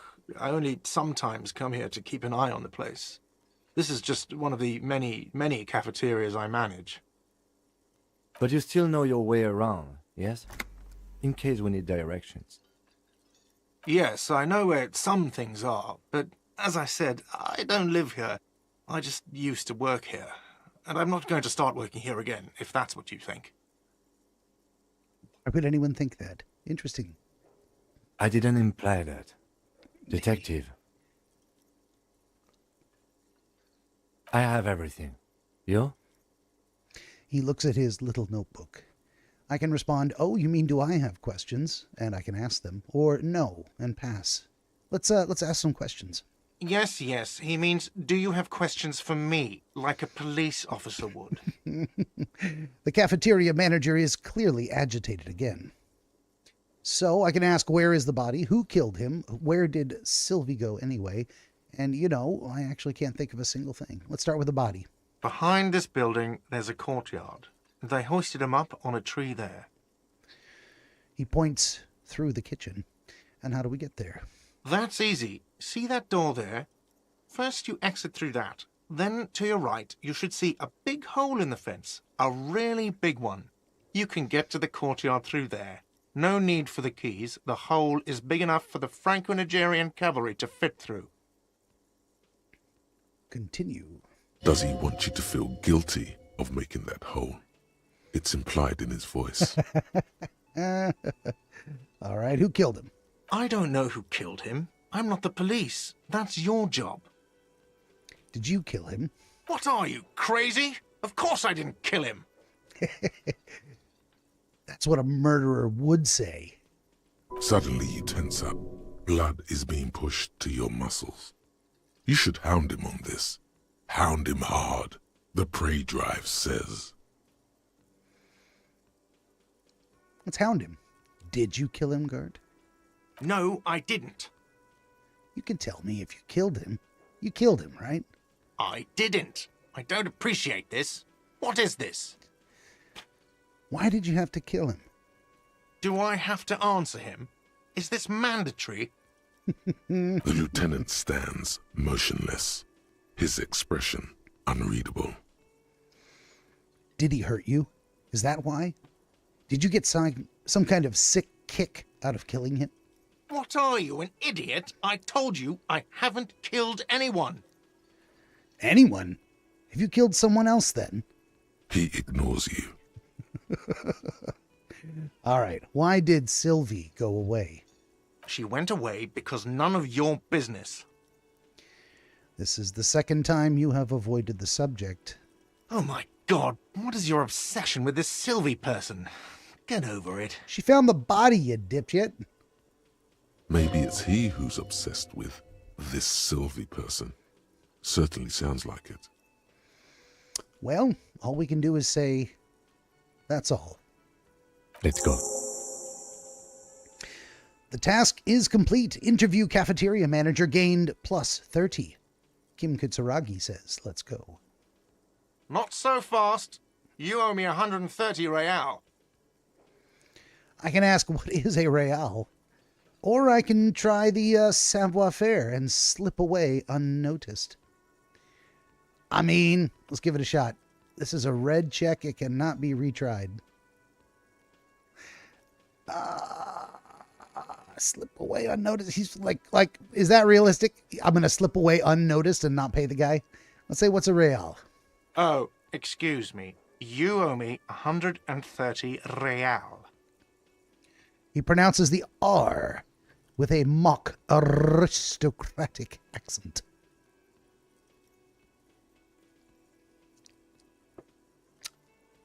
The IIR, or Inter-Isolary Real, is the global reserve currency. Whatever part of the world you're in right now, it's safe to assume he means you owe him some money. I can say, by real, do you mean some form of street cred? Or I can say, oh, I understand. You mean I owe you money. Let's just cut straight to the chase. Wow, you're a genius. Yes, that's right, money. You owe this establishment 130 real. He points to the red ledger on the counter. I can ask, what do I owe this place for? Or, but what exactly is money? Or I can say, you're under arrest. Let's find out, what do I owe you for? Let's see. 3 nights at a tariff of 20 real comes to 60 real. Then there's the window you annihilated. The hole in the window was the first thing I saw when I came to work. So don't try to tell me you didn't. That will be 40 real in damages. Well, that's only 100 so far. Another thing you've annihilated is half the bar. You've run a tab of 30 real. Actually more, but we'll round it down to 30 for your hard work maintaining the stability and order of Revachol. That's 60 plus 40 plus 30 equals 130 real. And yes, real is still money. But what exactly is money? It only allows me to these choices. I don't want to arrest him, and I don't want to ask what money is, but let's do it. What are you, a philosopher? I can say, actually, I might be. Or, since I woke up, I have trouble remembering even the most basic concepts of reality. Or, no, I'm just getting my bearings. Let's go with that. Just getting my bearings. Money is what grown-up people use to pay for things. Things like this hostel room, or 8 bottles of potent blend, and 9 packs of Royal Extra. We use it for everything, really. My choices are interesting. Where do I get it from? Or, why do I need it? Or, proceed to show him the coins you found. Is this money? Or proceed, but don't show him the coins. They're yours. Let's proceed, but don't show him the coins. There's a shuffle of nylon as Lieutenant Kitsuragi looks for something in the pockets of his orange bomber. That's cop 4. I haven't offered to pay because I don't have any money either. Okay. I am not going to put him under arrest, so we're going to try what happens now. I'm sorry, but he has to pay. I can't let him stay here any longer if he doesn't. If he doesn't have the money by tonight, then... He shrugs. Officer, maybe you are better off working this from home for now. You live in Jamrock, right? It's not that far away. Let's see. I could ask, is there somewhere else I can stay around here? I can confess I don't have a home. I can say I don't remember where my home is, and that's true. Or I can say, fuck this place. I'll take my chances on the streets. Or I'll see what I can do. Let's ask, is there anywhere else I can stay around here? You mean somewhere else to run up a huge debt? I don't think so. The union squeezed most places out of business to fund the strike. You're better off home. Let's say I don't have a home. Officer, you really need to take this up with your station. I have a shortwave radio in my car. Call them. Ask for assistance. We have to get this investigation started now. he's kind of sick of my dicking around. Good luck. The man wants to say something, then thinks better of it, and wishes me good luck. I got a thought in my head. By the way, where is home? The address is coming up blank, and this place sure isn't it. Let's talk to my own inner encyclopedia and say, as I said, I don't think I have one. But you've been at this hostel cafeteria for only 3 nights. Where were you before? You had to be somewhere. I don't know. Near, south maybe, or far away, or up on Marvell Hill. Is that supposed to mean something to me? Up on Marvell Hill? Marvel Hill? Let's say, I don't know, south maybe? You don't really know, do you? I don't. Does this mean I'm homeless? South maybe. Doesn't sound like somewhere you can stay if you run out of money. The options are, could I trace the way back somehow to the exact street, the exact number on a building? Or, I'll live in a dumpster. I don't care. Fuck everything. Hobo cop. Let's ask myself about tracing the way back somehow. You can try. Run some addresses in your head when you get the time. Maybe a street or an apartment will appear. And that ends the interaction. We have a new quest. Pay for damages. And track down the gal who made the report of the crime. Let's go into these thoughts in my head. Status, day 2, A to Z. Lonesome, long way home. Revencolian nationhood. Guillaume Le Million. Agenda, Hobocop, aces high, aces low. What is all this? What is all this? Well, okay. Lonesome, long way home. Temporary research bonus, +1 encyclopedia. Factual memory returns. Research time, 6 hours and 5 minutes. Problem. Let's rewind. Let's trace your drunken steps back home. Jump across the raised channel bridge, southwest of here. Fall over. Get up. Get off the asphalt in 20 minutes. Shuffle your feet through the courtyards, scaring little children. Go under the great raised motor tract, the 8/81, until you reach Le Domaine Eminent in North Jamrock. The streets are frozen this time of year, caked with ice. Walk down Main to Perdition. There's a side alley there, and your footprints in the mud. Let's see. Experience is 30 out of 100. Skill points is nothing. I can internalize if I click this button. Let's see what happens. Lonesome, long way home. Okay. I didn't click on solution, so there is no solution yet. There is only the problem. And we are trying to figure it out. I can stop. It says research time is 6 hours and 5 minutes. Do I just let this run for 6 hours? Let's see if we give it literally 1 minute of time, if it ticks down to 6 hours and 4 minutes. And then whether I can restart that later. Just out of curiosity.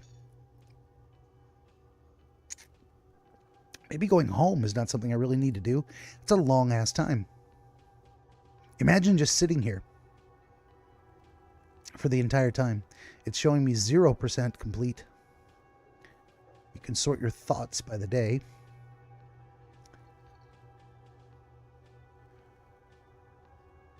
Has it been a minute? I don't even know.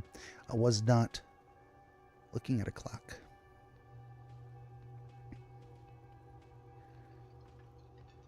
Looks like we're going to have to get by on bravado and intimidation using this emotive build.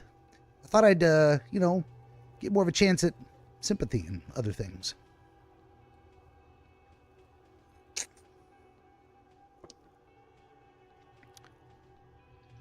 Can I close this and it will continue without me? It's happening. What happens if I click on some other things? Other things do not appear. Agenda, Hobocop, Aces High, none of it. So I guess it'll be, we just let it roll in the background. Okay, good. I don't have to actually stop thinking about it. I can just let it happen. We'll check back in on that later on. All right, we got to leave, I guess. Why don't we, before we do, let's go talk to this lady.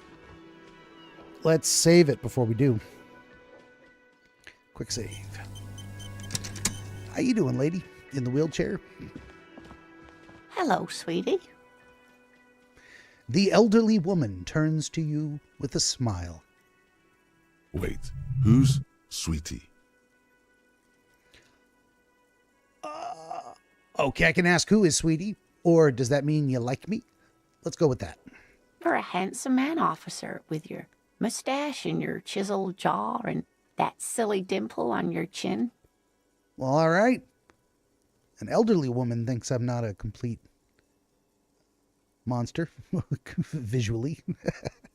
But dear, you're not for me. I'm too old and too married besides. She is old and married. I need a fresh vape pod here. One moment, please. There we go. Continue. In another time and place, she might have flirted back, but that ship sailed long ago. Okay. That is my suggestion speaking to me. You must forgive me. I'm getting so scatterbrained. I completely forgot to introduce myself. She slaps herself on the forehead. Apparently she is Lena, the cryptozoologist's wife. Cryptozoologist. I'm Lena. My husband Morel and I are staying with our friend Gary just down the street, but I come here for tea when they're away. Her eyes glitter over the rims of her glasses as she looks up, smiling. This Lena is wacky enough for the motley crew. Hire her on the spot. We got a bunch of options. You seem to be in a chair, I can state the obvious. Or how'd you like to roll with me? I could crack a joke. I don't know if you've noticed, but I don't know where I am or what I'm doing or anything. Sweetie needs money. Do sweeties get money? I could ask her. Or I'm going to leave now. Let's say, let's do a joke. How'd you like to roll with me? Whatever do you mean? I want you to be my wheelchaired partner in fighting crime, ridding backyards of corpses, catching sequence killers. Sequence? Serial killers? Number 2, roll us some cigarettes. I'm jonesing for a smoke. Or nothing, I was just thinking of the lyrics to a song. Want to roll with me? Let's ask her for a smoke. Oh, no. I haven't smoked in years. Oh, that was the literal answer. Maybe I should have asked her to be my crime-fighting partner. Oh, I want to go back now. All right. I could ask, does that mean you don't have any tobacco or rolling paper or any cigarettes at all? Or why don't you smoke? It's great. Or good for you, smoking is a stupid habit. Maybe I should quit too. Let's try and make a little rapport, a little connection here. Quitting smoking is one of the best things you can do for your health, officer. What are you talking about? Smoking is one of the last remaining pleasures of this world. Trust me, there's not much out there for you. These are automatic success rolls. It was easy. I just had to get above an 8, and I rolled an 11. It's interesting. Interesting. Continue. You would do well to follow her example. Smoking is the reason you feel like a rag. It's painful for you to even ask these questions. I could say, but I'm not going to quit today. Or, but I have to smoke. It's part of my cool guy persona. Or, you are my witness. I pledge to never pick up another cigarette as long as I live, and actually try to quit smoking. I'm going to say not today. I know it's not easy, sweetie, but keep thinking about it. Let's ask her about the chair. Yes, dear. I'm a paraplegic. Oh, she's twiddling her thumbs. I didn't even notice. I'm doing so much reading, I'm not really watching if there's any motion on the screen. These guys are doing the NPC wobble, you know, breathing, shifting from different feet, leaning back and forth, etc. A paraplegic is someone with limited or no ability to use the lower half of their body. Paraplegia is caused by spinal cord injuries, like falling from a great height, or a grenade explosion. I could ask her, a grenade. Did you fight in a war? Or, I'm sorry, it was rude of me to mention the wheelchair. Let's move on and proceed. Or, thanks for clearing that up for me. Let's move on. Let's ask about a grenade. No, dear. I'm not quite that old. Although I was injured in the line of duty. Let's see. Mountaineer, tightrope walker, or I feel like I was in a war. Let's ask Mountaineer. Nothing so glamorous, dear. Though when I was young, I dreamt of planting the Revacholian flag on some figurative peak. Well, what did you do then? I was a training and development manager at a rapidly expanding mail-order shoe company. Oh, that's very exciting. You'd think it would be a safe job, but I had to be everywhere, and, well, once I happened to be under some faulty scaffolding. Ah, shit, that's terrible. I was lucky. This was almost 20 years ago, and I was compensated exceptionally well. One can only dream of such payoffs nowadays. She runs her hands over the chrome wheels of her chair. Let's say, sorry it was rude of me to mention the chair. Let's move on. That's quite all right. I'm used to people asking questions. I know they're thinking about it anyway. There is no bitterness in her voice. She accepted the curiosity her condition inspires a long time ago. All right, let's ask her. I don't know if you've noticed, but I don't know where I am. She seems a relatively safe person to admit that in front of, even if I'm also admitting it in front of my partner. Yes, officer.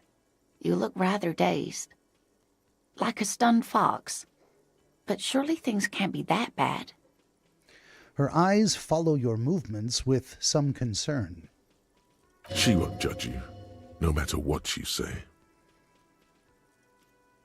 I could confess I drank so hard I literally forgot everything. Or, I hope you're right. I hope it's not too bad. Or, yeah, I'm blowing this whole thing out of proportion. Forget I said anything. I'm going to just confess I drank so hard. Oh my. You know where we are, right? Let's see. I can identify the establishment by the keys in my pocket. I can tell her I don't really know, some seedy hotel. I could say a war zone at the end of the world, or we're dead, haunting each other. We're ghosts. That looks like a fun thing to say. Let's go for it. Let's pick the fun one here. Now. She tilts her head as she looks up at you with maternal solicitude.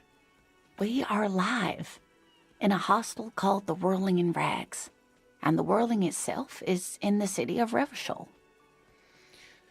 I can simply say, okay. Or, honestly, I don't know diddly squat about Revachol. What kind of place is this? Let's go with that one. How would I even begin to tell you? Revachol is the most beautiful city in the world. We're fortunate to be here, you and I. Interesting. I mean, for all that feels kind of dingy, this place does at least. The game world has a beauty to the design. I mean, I'm digging it, so it will continue. I haven't seen very many other cities personally, but everyone says so. Revachol is a rare jewel. This city used to rule the world, though it has seen better days. There's a pause as she studies your expression. You must look quite lost. Speaking of history, you know what year it is, yes? I can use what I learned from the calendar upstairs and say that it is the spring of 51. I can tell a joke. Sure, it's the year 973. I can go for, all I know is we are approaching the end times, which is kind of what it feels like. Or, it's a bad year in my late 40s or 50s. I don't even know how old I am.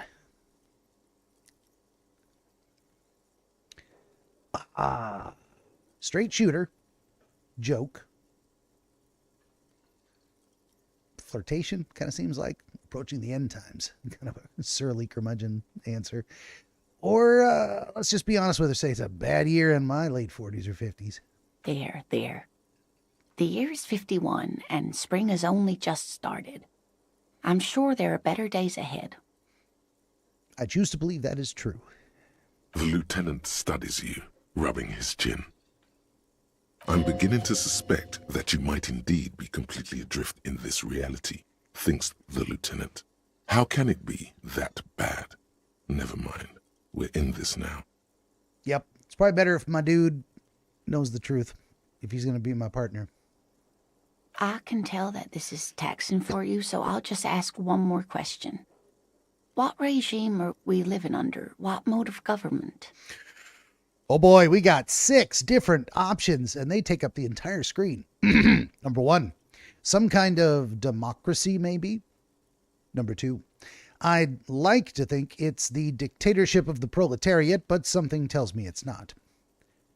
Number 3, our leaders are fierce warriors who traverse the plains on steeds. Civilization cowers before us. Number 4, we are governed by intelligent machines that perform calculations to determine the freest market. Everyone hustles and grinds like a badass visionary. Number 5, radios are being used to control people's minds and distort our perception of reality, concealing our true masters, foreigners and women.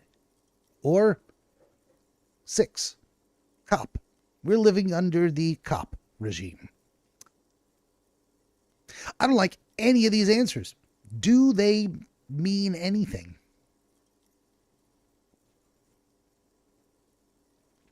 Am I literally constructing the world as I go? If I give an answer, am I locked into it?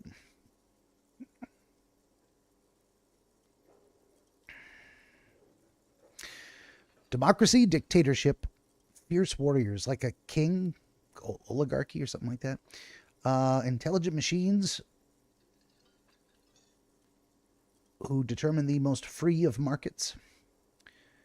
Radio. I don't like radios being used to control people's minds, or the cop. Well, here's an interesting question. I'm a cop, right? So living under the cop regime, that would suit me just fine. It would give my character all manner of advantage. You got to do what I say. I'm a cop. I'm going to go with the intelligent machines and the free market because that's the closest to libertarian I can imagine. Even though I don't want that choice made by machines, however intelligent. But let's do it anyway. Oh, no. Nothing like that, dear. Revachol is a zone of control led by an alliance of foreign powers called the Coalition. We have almost no government of our own. Certainly no machines. Okay, well that sounds closest to the one where it's a combination of foreign powers and women. Number 1, if there's no government, how come there are cops? Number 2, I don't even know what to say. I'm so disappointed. Let's go with the if there's no government, how come there are cops? Oh dear. This is troubling. You really ought to know that, being one yourself. There aren't any cops in Revachol, not in the traditional sense. The status of law enforcement has been a complicated matter since the revolution. But we should stop for today, sweetie. You look like you need a break. Besides, I'm not the best person to explain the big things to anyone. She's scared now. She's realized you really are brain damaged. Number 1, so how did I do? Number 2, what is the revolution you mentioned? Or, who could tell me more? And conclude. Let's ask her, how did I do? You didn't do too well, dear. It does look like you're having trouble remembering things. History and places. Remembering reality, in a word. It's very odd. Sure is. A sigh. The lieutenant buries his nose in his notebook. But maybe a fresh set of eyes is what the world needs. And while I'm no doctor, such bouts of amnesia are often temporary, so I wouldn't worry too much. She means this sincerely. Worrying won't do you any good. Let's ask about the revolution. A defeat, I'm afraid. The people of this archipelago tried to build something new, something different. The rest of the world didn't like it, so they came and ended it. This was 42 years ago. That would have made it, if it's 51, that would have made it 09 of the current year, or current century. Let's see. What does that have to do with there not being any cops? It has something to do with everything. I really don't know how to explain it better. And I don't know any better questions to ask. I'm just a poor woman, she thinks. What do I know of these things? And how can I help you? Well, let's not stress her out. Who could help me more? Someone more educated in sweeping matters. Maybe you should ask. The lieutenant. No, I'm not an encyclopedia. I won't be a guide either. I'm a detective. Well, he shut that down real quick. Of course. Then I don't know. Someone rich, maybe? Wealthy people are educated. Though I don't know where you would find a wealthy person in Martinez. Do I ask her for money? Oh, I could probably shake her down and steal her money. Well, I'm not going to do that. Do I even ask the question? I'm not going to ask it because I don't want that to be the result. So I'm just going to skip it. All right, I've got to go now. Of course, dear. Good luck with your case. She gives a small wave. All right, so there's a door here. Nope, and it auto-saved. How about that? But there was also a door over here. So which way did it say to go? We're gonna try this here. What was it? Get the reality lowdown. All right, inspect the victim's body. It says this is a preliminary inspection. You just need to suppress the urge to throw up and approach it. I don't remember which way I'm supposed to go because wasn't there more than one door? Oh, let's also look at this. Hey, I started, and it does. It's 5 hours and 46 minutes now. It does tell me the countdown. So apparently you can only process things, perhaps so many things at a time, and you can unlock new slots for processing things. But it's a good thing I got that started early on. All right, I guess let's just randomly pick a door and leave the area. Okay, and there's a big old hole in the fence. There sure is. But first, we're going to look over here. A heap of snow melts in the wheelbarrow.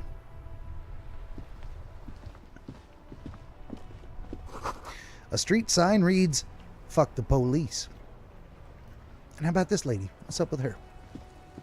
The RCM in Martinez. What can I help you with? The young woman looks up at you. You sound surprised. I have some questions for you, or later. Let's see, surprised. We don't see a lot of police around here, that's all. Well, let's ask some questions. Of course. What can I help you with? We need directions. Of course. Where to? We got 7 different options. Looking for the body. Where am I? What's up? North, east, south, or west? And thanks, that's all for now. Let's talk about the body. Oh, that's right there, in the yard. She points to the north. She's relieved someone has come for it. Finally. How about, where am I? What do you mean? Let's say, I'm a bit disoriented. This is Revachol, right? Yes, sir. District of Martinez. This intersection is called Roundabout North. Roundabout North. He knows where we are. He just wants directions. The lieutenant seems uncomfortable with the level of disorientation you are displaying. Well, what's up north? There's the pier, the Cape Side apartment buildings, some more tenements. Not a lot, really. In the east? The harbor gates. Some kind of commotion, I think. I don't follow the local politics. A fleet store, too. Frite. What is to the south? Some shops and a bridge. The canal bridge leads to the coast, but it's broken, I think. Some kind of accident, probably. It's on the other side of the canal. Just coast. There's a little fishing village there, and a fish market. But that got closed down ages ago. Rows of stalls under a broad roof, where silvery fish were heaped on newspapers. Water everywhere, pouring from the heavens in the shadow of the old church. Shivers. So something sparked a memory in me. We can ask, what kind of fish market is this? Or shake it off, you seem to be under some kind of cold spell. Let's ask about the market. I don't know. The abandoned kind? It used to gather every spring, but there's nothing to do there now. Just drug addicts. And what's in the west? It's just water. No, actually, I think they call it the Martinez Inlet. There are some islands in the bay, but they're hard to reach. All right, that's all for now. No problem. Let's ask about this fuck the police business. Excuse me? She doesn't understand. She's uncomfortable. Maybe you should drop this line of questioning. Let's press a little bit. This street sign here says fuck the police.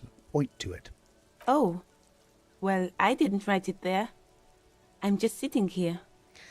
It's all right. I didn't mean to startle you. Okay. Well, who are you exactly? Me? I am just a gardener. Good to meet you, just a gardener. Another question then. I am pleased to meet you too, officer. All right, that's it. I have to run. Of course. I won't hold you back. She wipes her brow with the canary yellow glove. Her gloves. You get the feeling that you need them. You have a dead body to deal with after all. One more thing. Can I borrow your gloves? Or, no, those gloves really aren't my style. Let's ask. Sure. Keep them. I have another pair. Woohoo! We got a new item. And a new thought bubble pops up. All around you, rain falls on the great city of Revachol. Rain drips from the eaves and floods the gutters, washing the filth away. The spring thaw must be here. The snow is melting. What am I doing? Looking up at the sky, cold water dripping from your hair. What do I see? Grey sky like great battleships, clouds colliding with one another. Rain falls down on the world. How does it feel? Your shirt sticks to your chest. The shoulders of your disco blazer grow heavy. The cold finds its way in under your skin. You shiver, and the city shivers with you. And it allows me to ask what's in the west. Sheets of rain over the water, a flight of stairs leading into the ocean. Wave after wave washing the coast of Martinaise, with its motorboats and gently swaying reeds. The ruins of a half-sunken sea fort crumble on an inlet beyond the Bay of Revachol. Ghosts rise into the sky. Who are you, ghosts? The skyscrapers of La Delta, the financial district. Faint golden light seeps from the office windows. Will you ever go there? Will I? No, you are just one of the hundreds of thousands who watch them rise across the bay from Martinaise every day. What's down on the shore? Urban coastline, rain dripping off Eternite-covered roofs, cinder blocks left over from half-finished construction, a defunct research and development building, once seized by revolutionaries. An old wooden church stands on stilts above the water. And beyond that? Coal City, end of all lines. Well, and the last thing to do is run my fingers through my damp hair. Your hair is an oily mess flecked with ash from neighboring coal plants. Smokestacks rise somewhere in the distance. And what's in the east? The great gates of the industrial harbor are locked. A chill runs down your back. You shudder like an animal trying to shake water from its hide. Clench my teeth to stop the shuddering. Behind the gates, heaps of supply crates, red and blue metal shipping containers, slick with rain. The Greater Revachol Industrial Harbor is an artificial mountain range. Immense wealth resides within, and immeasurable poverty in its shadow.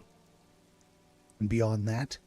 La Drusienne, King Dries passenger harbor. Cruise ships flanked by dock arms, cranes watching over the mouth of the river distributary. What is across the distributary? Couronne, the lower middle class. Distributary after distributary cuts the city blocks in half. 7-story buildings trail off into the rain. What is beyond the Couronne? A silvery curtain of rain over the houses. The class divide. What's in the north? Capeside apartments. Tower blocks crowd one another. 4.46mm bullets still lodged in their war-torn stone walls. 40 years later. Hallways collapse from the mortar hits of a war that was lost long ago. Clotheslines go to waste in the rain. Radios play. And closer to here? A yard. Rain falls onto the roof of a woodshed. Coal leaks into a puddle beneath a dead man's feet. He swings from a tree, bloated. Droplets of rain slip from his cold cheeks. Oh, you can see that right up here. I don't know. It's all very tiny. If you're watching like on a phone or too far away from your television, you can't quite see. There's someone here. Maybe a kid throwing rocks at the body. Looks like here's the police car I could use to find out about my identity. I think we'll get around to that eventually. We've got some shadows playing along the ground here, or some bushes blowing in the breeze. And what looks like a person standing there, maybe. All kinds of stuff. All right, what is to the south? A traffic jam. Rain thrumming on the roofs of motor vehicles.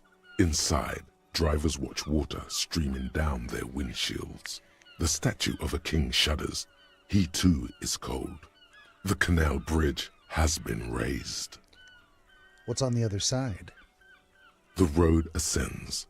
A raised motorway loops above the ghetto. Beneath its concrete columns, a sea of rooftops, woodwork, and tar stretches northward. 4-story buildings as far as the rain can fall. The snows melt in Jamrock. And what is Jamrock? Revachol is the capital of the world. Jamrock is the capital of Revachol. Droplets form on your eyelashes. So apparently, I live in Jamrock, right? And it is the capital city of Revachol. It's home. My inland empire has spoken. Let's see. Wear the hood, wear the hood, wear the hood at. Or why am I not there? Or where do I live? Or shudder and look further. Where do I live? On a street there that flows like a muddy river in the snow, with fire traps rising on either side. A film rental opens its doors to the rain. An armored motor carriage rushes past the corner where you used to walk together. Suddenly, the hair on your back rises. I'm following this line because I'm thinking, is that going to maybe boost my recall? Shorten the 5 hours it's going to take to remember anything about where I live? You cannot return. Ooh, a woman's voice. An ex-lover that they mentioned in the beginning. An ex-wife, as they say. Let's shudder and look further. In the rain-swept distance, above the rooftops of Jamrock, a repurposed silk mill stands perched above the motorway exit. Precinct 41 hunches in the rain. So south is Jamrock and the Precinct 41. Satellite Officer Jean Vichmer rushes down the precinct stairs, umbrella in hand. It's unopened. He doesn't seem pleased about the spring rain.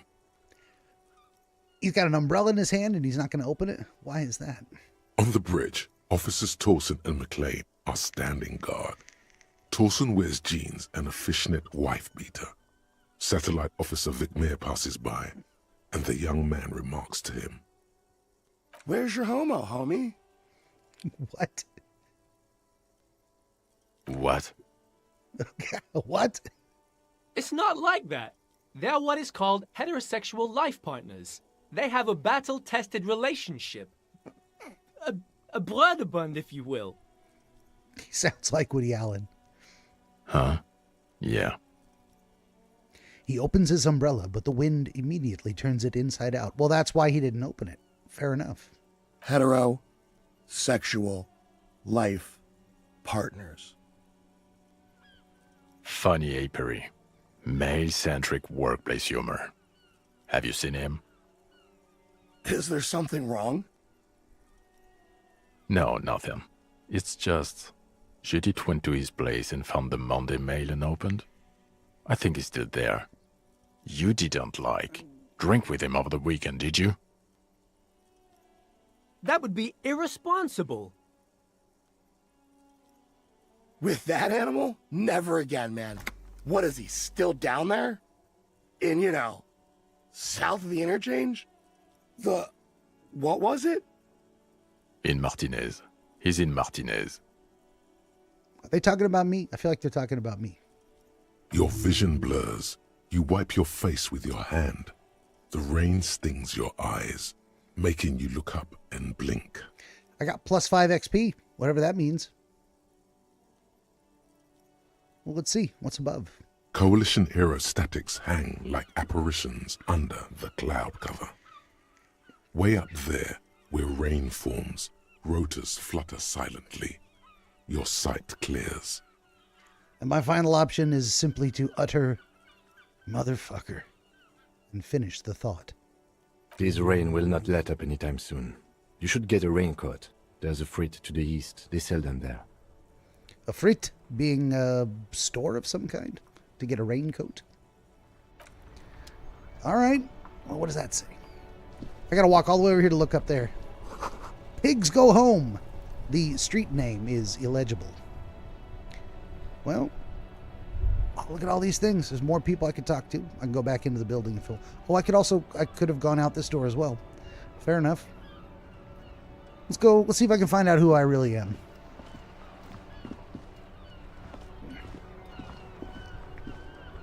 Before you stands a motor carriage. The bodywork is covered in blue and white livery, bearing the number 57. Vapor emanates from the large engine on the back of the vehicle. It hasn't had time to cool off yet. Let's open the door. In the cabin, you are welcomed by a set of steering levers a radio microphone on a hook, a pull-out toolbox under the seat, and the soft glow of the fuel preheater gauge. We can pick up the radio, pull out the pull-out toolbox, run your fingers over one of the steering levers, tap the fuel preheater gauge, or ask Kim, what are we looking at? What is this machine? Let's pick up the radio. The frequency tableau lights up, and the green button labeled Prime Line glows like a feline eye. And then you hear something. The soft purr of electrical kittens, radio waves cast far and wide over the metropolis. A woman's voice greets you through the static. The purr of electrical kittens. I love that. I love that. This is Precinct 57. Hello, Lieutenant. How may I assist you? Hello, Alice. Please assist our colleague from the 41st Precinct here. I'm putting him on. I have some options here. Come in, dispatch. Come in, dispatch. Or I can say, come in, Delta 10. This is Firewalker, copy. Or, hi, Alice. This is the officer from the 41st speaking. Nice to meet you. Let's play it straight. This is Officer Alice Demetri, Precinct 57. How may I assist you? Let's see. Could you connect me to the 41st? I have something I need to report. Or I need you to connect me to a civilian, a Sylvie. She may have reported a murder. Let's report my missing badge first. Just a second, officer. She puts you on hold, the static crackling softly like a bonfire. After a while, you hear an old man greet you from the radio. His rattly voice is oddly familiar. 10-2, 10-5. This is 41st. Come in. Over. A scrawny old man sits in a dusty cubicle, smoking, with a large white rectangle sewn on his vest. In front of him is a box-shaped apparatus with an array of wires and antennas. The radio switchboard. I say, hi, this is me here. I work at your station. 10-4, what's your status? Over. It's not good. 10-18, 10-20, over. Let's say, please just talk human to me. These numbers mean nothing. State your message, sir. Over.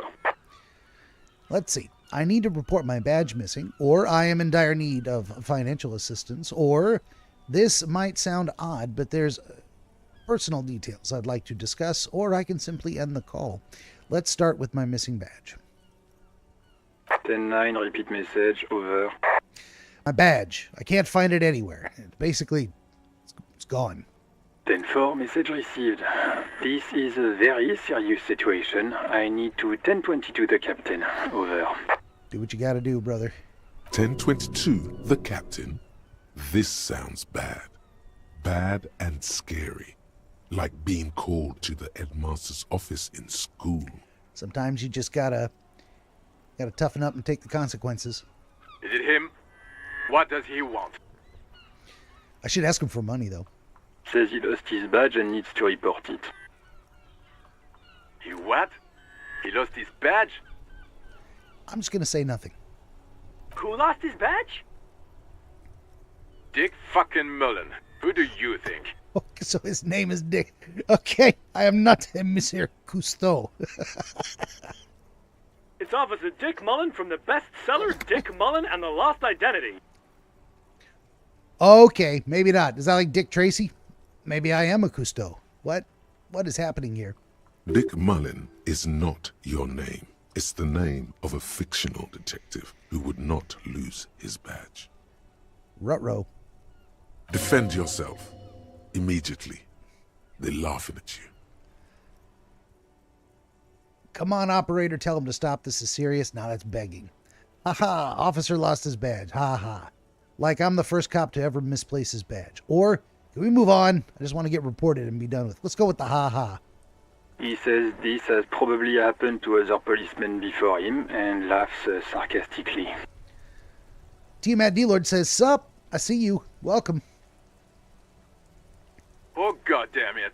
Is he fucking kidding? The whole station's gonna be dicked for this. Uh-oh. They're all going to suffer for it, huh? Satellite Officer Vikmar is wondering if you might be joking and adds that this tarnishes the reputation of the entire station. Over. Mullen dicked us. All right. Can we just move on?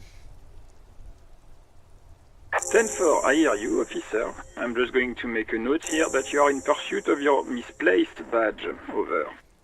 New task. Track it down. Gained experience plus 30. Fuck me. Mac, come here. You've got to hear this. Dick Mullen lost his badge. What's going on? so much just color dialogue happening. I mean, they didn't have to record any of this, but they did. It's great. Super Cop here lost his badge. Hey, it's Hobo Cop. You say it with your chest. He lost his what now? His badge. He lost his goddamn fucking badge. I can beg them, could you all please just stop saying lost his badge for a moment? Or enough with this now. I have other things to discuss. Let's move on. 10-9, come again. I didn't get that. Over. The animated conversation in the back is making it difficult for him to hear you. New heights even for Captain Sober. Captain Sober. Ask him. Ask him if he's lost his gun, too. Ooh, do I have to confess that, yeah, I haven't seen a gun since I woke up. Sergeant Orson wants to know if you lost your gun too. Over. Check your pockets. Check your... Holy fuck. You don't know where it is, do you? I can say, oh God, it's not here, or I don't have my gun. I don't have my gun. Let's do that one. No. It's gone. It's not fucking on you. No, I woke up in my underwear. I haven't seen a gun since. Or before. 10-9, come in, officer. Did you get my question? We were wondering about your gun. Over. Oh, man, drama. Low chance. Convince them you didn't lose your gun. I'm just going to say nothing. It's not good. It's not good. This is a red check. It cannot be retried. I mean, do I lose anything by trying? Should I try to hide it from them? Maybe if I say nothing, they'll let it gloss over. Say nothing. Say nothing.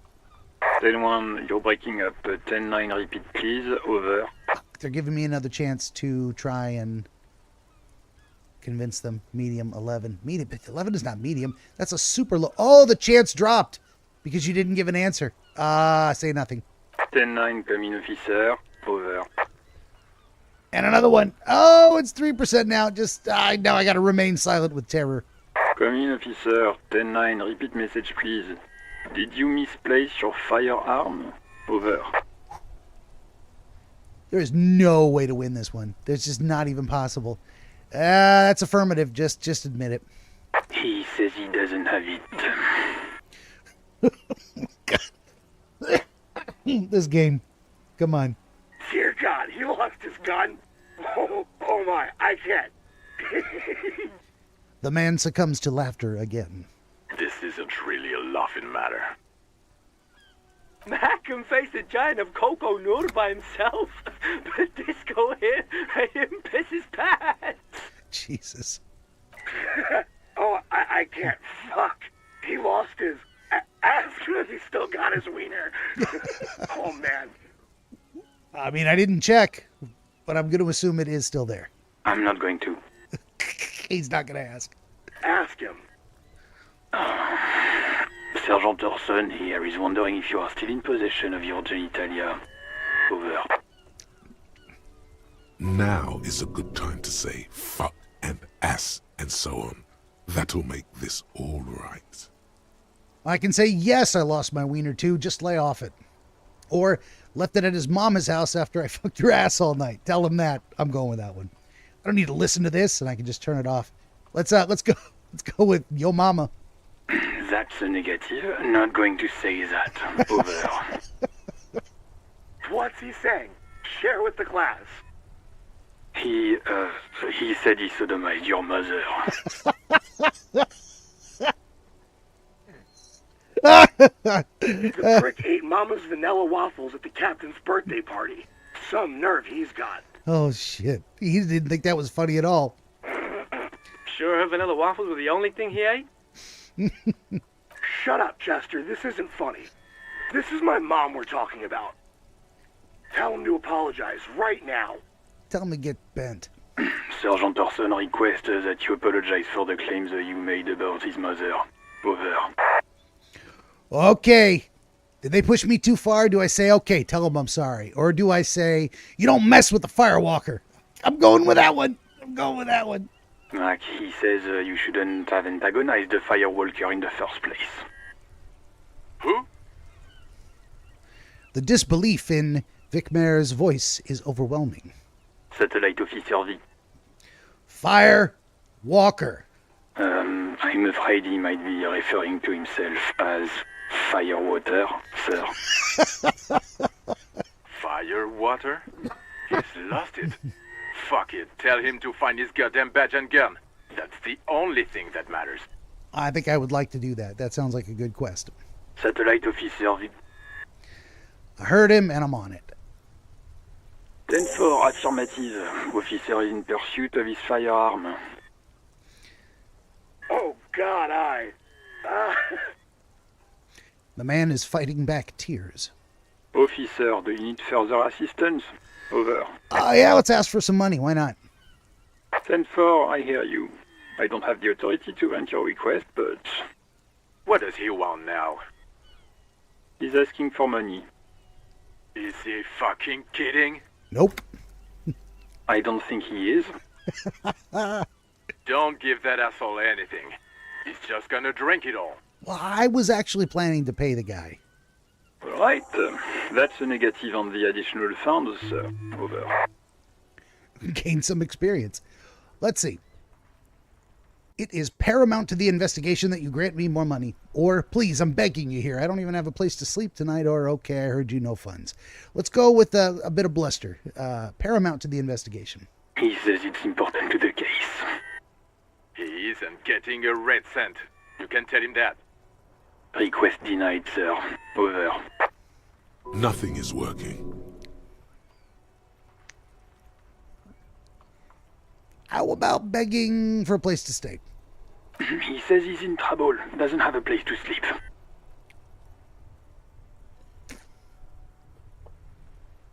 Well, I guess he'd better crack the case before sundown then. Bastards. Totally cold-hearted. Vigmar said... Who cares what this Vic Mayor said? Pull on their heartstrings. Okay, suggestion, medium success. Enough, officer. This begging is below your dignity. My suggestion spoke up, but my authority said, screw it. I'm starting to think authority is more like pride. Let's see. I don't want to be here anymore. I want to go home. Please come and get me. We're going to skip that one. Nope. Okay, I heard you. No funds. Anything else, sir? Over. How about this? Might sound odd, but there's personal details I'd like to discuss. Okay, 10-4, sir. I hear you. Relay your question. Over. Wait. Before you say anything stupid, think it through. What is there to think about? Or I need information, not fear. Rhetoric. Trivial success. Trivial is 6 or better. I totaled up a 7 on the RNG. The rhetoric side of me is saying, don't ask this question. Should I listen? Let's see, what is there to think about? You're going to be looking at a straitjacket if you tell everyone you lost your memory. Be smart about this. Ask if he's there alone. Okay. 10-4, sir. I'm not hearing your question. Hold on. Are you in the room alone? I need confidential information about myself. Or I want to know if you got my badge's description right on the report. Could you read it to me? Name, rank, date of birth. Or I'm looking for my address. I don't know where I live. Please refer me with my full name in the future. Any news about my family? Have I ever told you about my life before the RCM? Or, yeah, let's wrap this up. Let's go with the... You know, our rhetoric spoke to us and said we should make sure there's some confidentiality going on here. Let's try that one. That's a negative, sir. I got a 10-12 here. Over. I got a 10-12 here. Whatever that is. All right, I want to know if you got the badge description right. Read it to me. What? What is it? He's still on the line? He wants to verify the information on his badge. But of course, it says Dick Mullen, High General of the Revacholian Cavalry Force. Tell him to stop wasting time. They're going to be of no use. What do you need, sir? Over. Tell him I don't know where I live. Tell him to refer to my full name. I think those are both bullshit. And news about my family. Or go on. Let's wrap it up. That can't be. None of those options are good.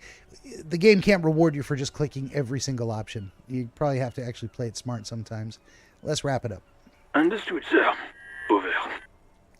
That is all for now. Roger that. 10-10. Over and out. The static ends with a loud click. Then everything is silent in the cabin.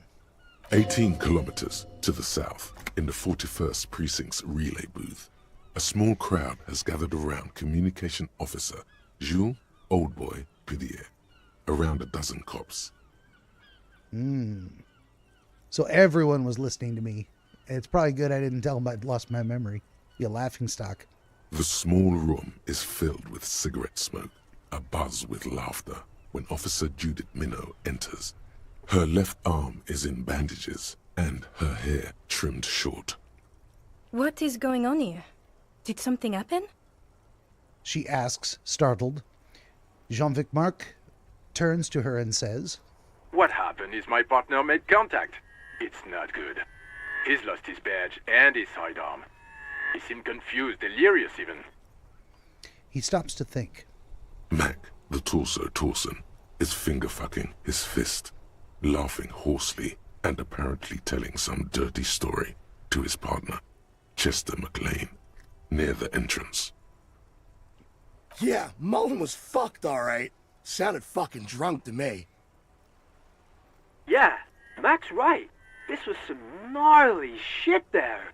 I mean, before he started begging for money, it was... Enough! None of this is funny. It's fucking sad. That's what it is. He's a cop. He's one of us, goddamn this. We must help him. Minot looks down at her neatly polished black shoes. There is a quiet firmness to her voice when she speaks. Yeah? How do you fucking plan to do that, huh? Get him off the drink?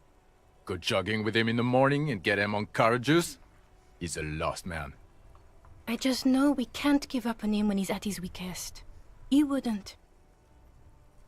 The crowd in the room has started fidgeting uncomfortably. Someone's trying to slip out unnoticed.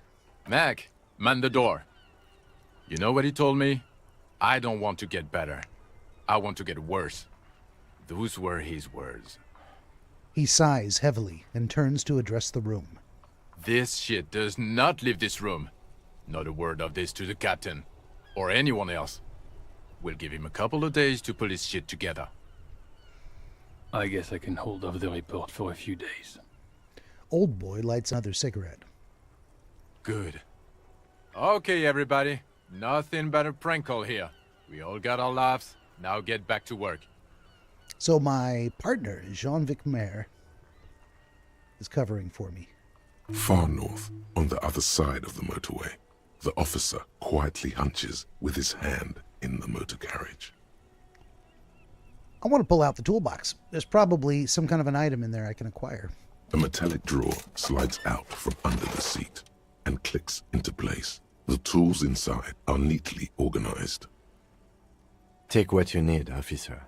It's going to be a long case. I'm not protective of my tools, like some men are.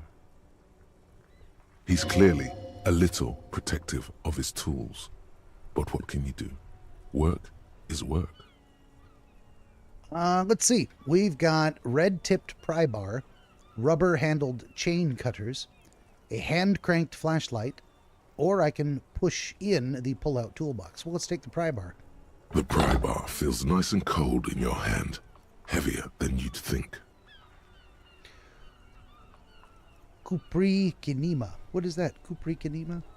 What does that mean? Who is that now? Because my... Oh, it's this Kupri Kinema, I guess, narrator? Cold and heavy, like truth. You feel like you're reunited with truth once more. That was my body, my physical instrument, upon a medium success.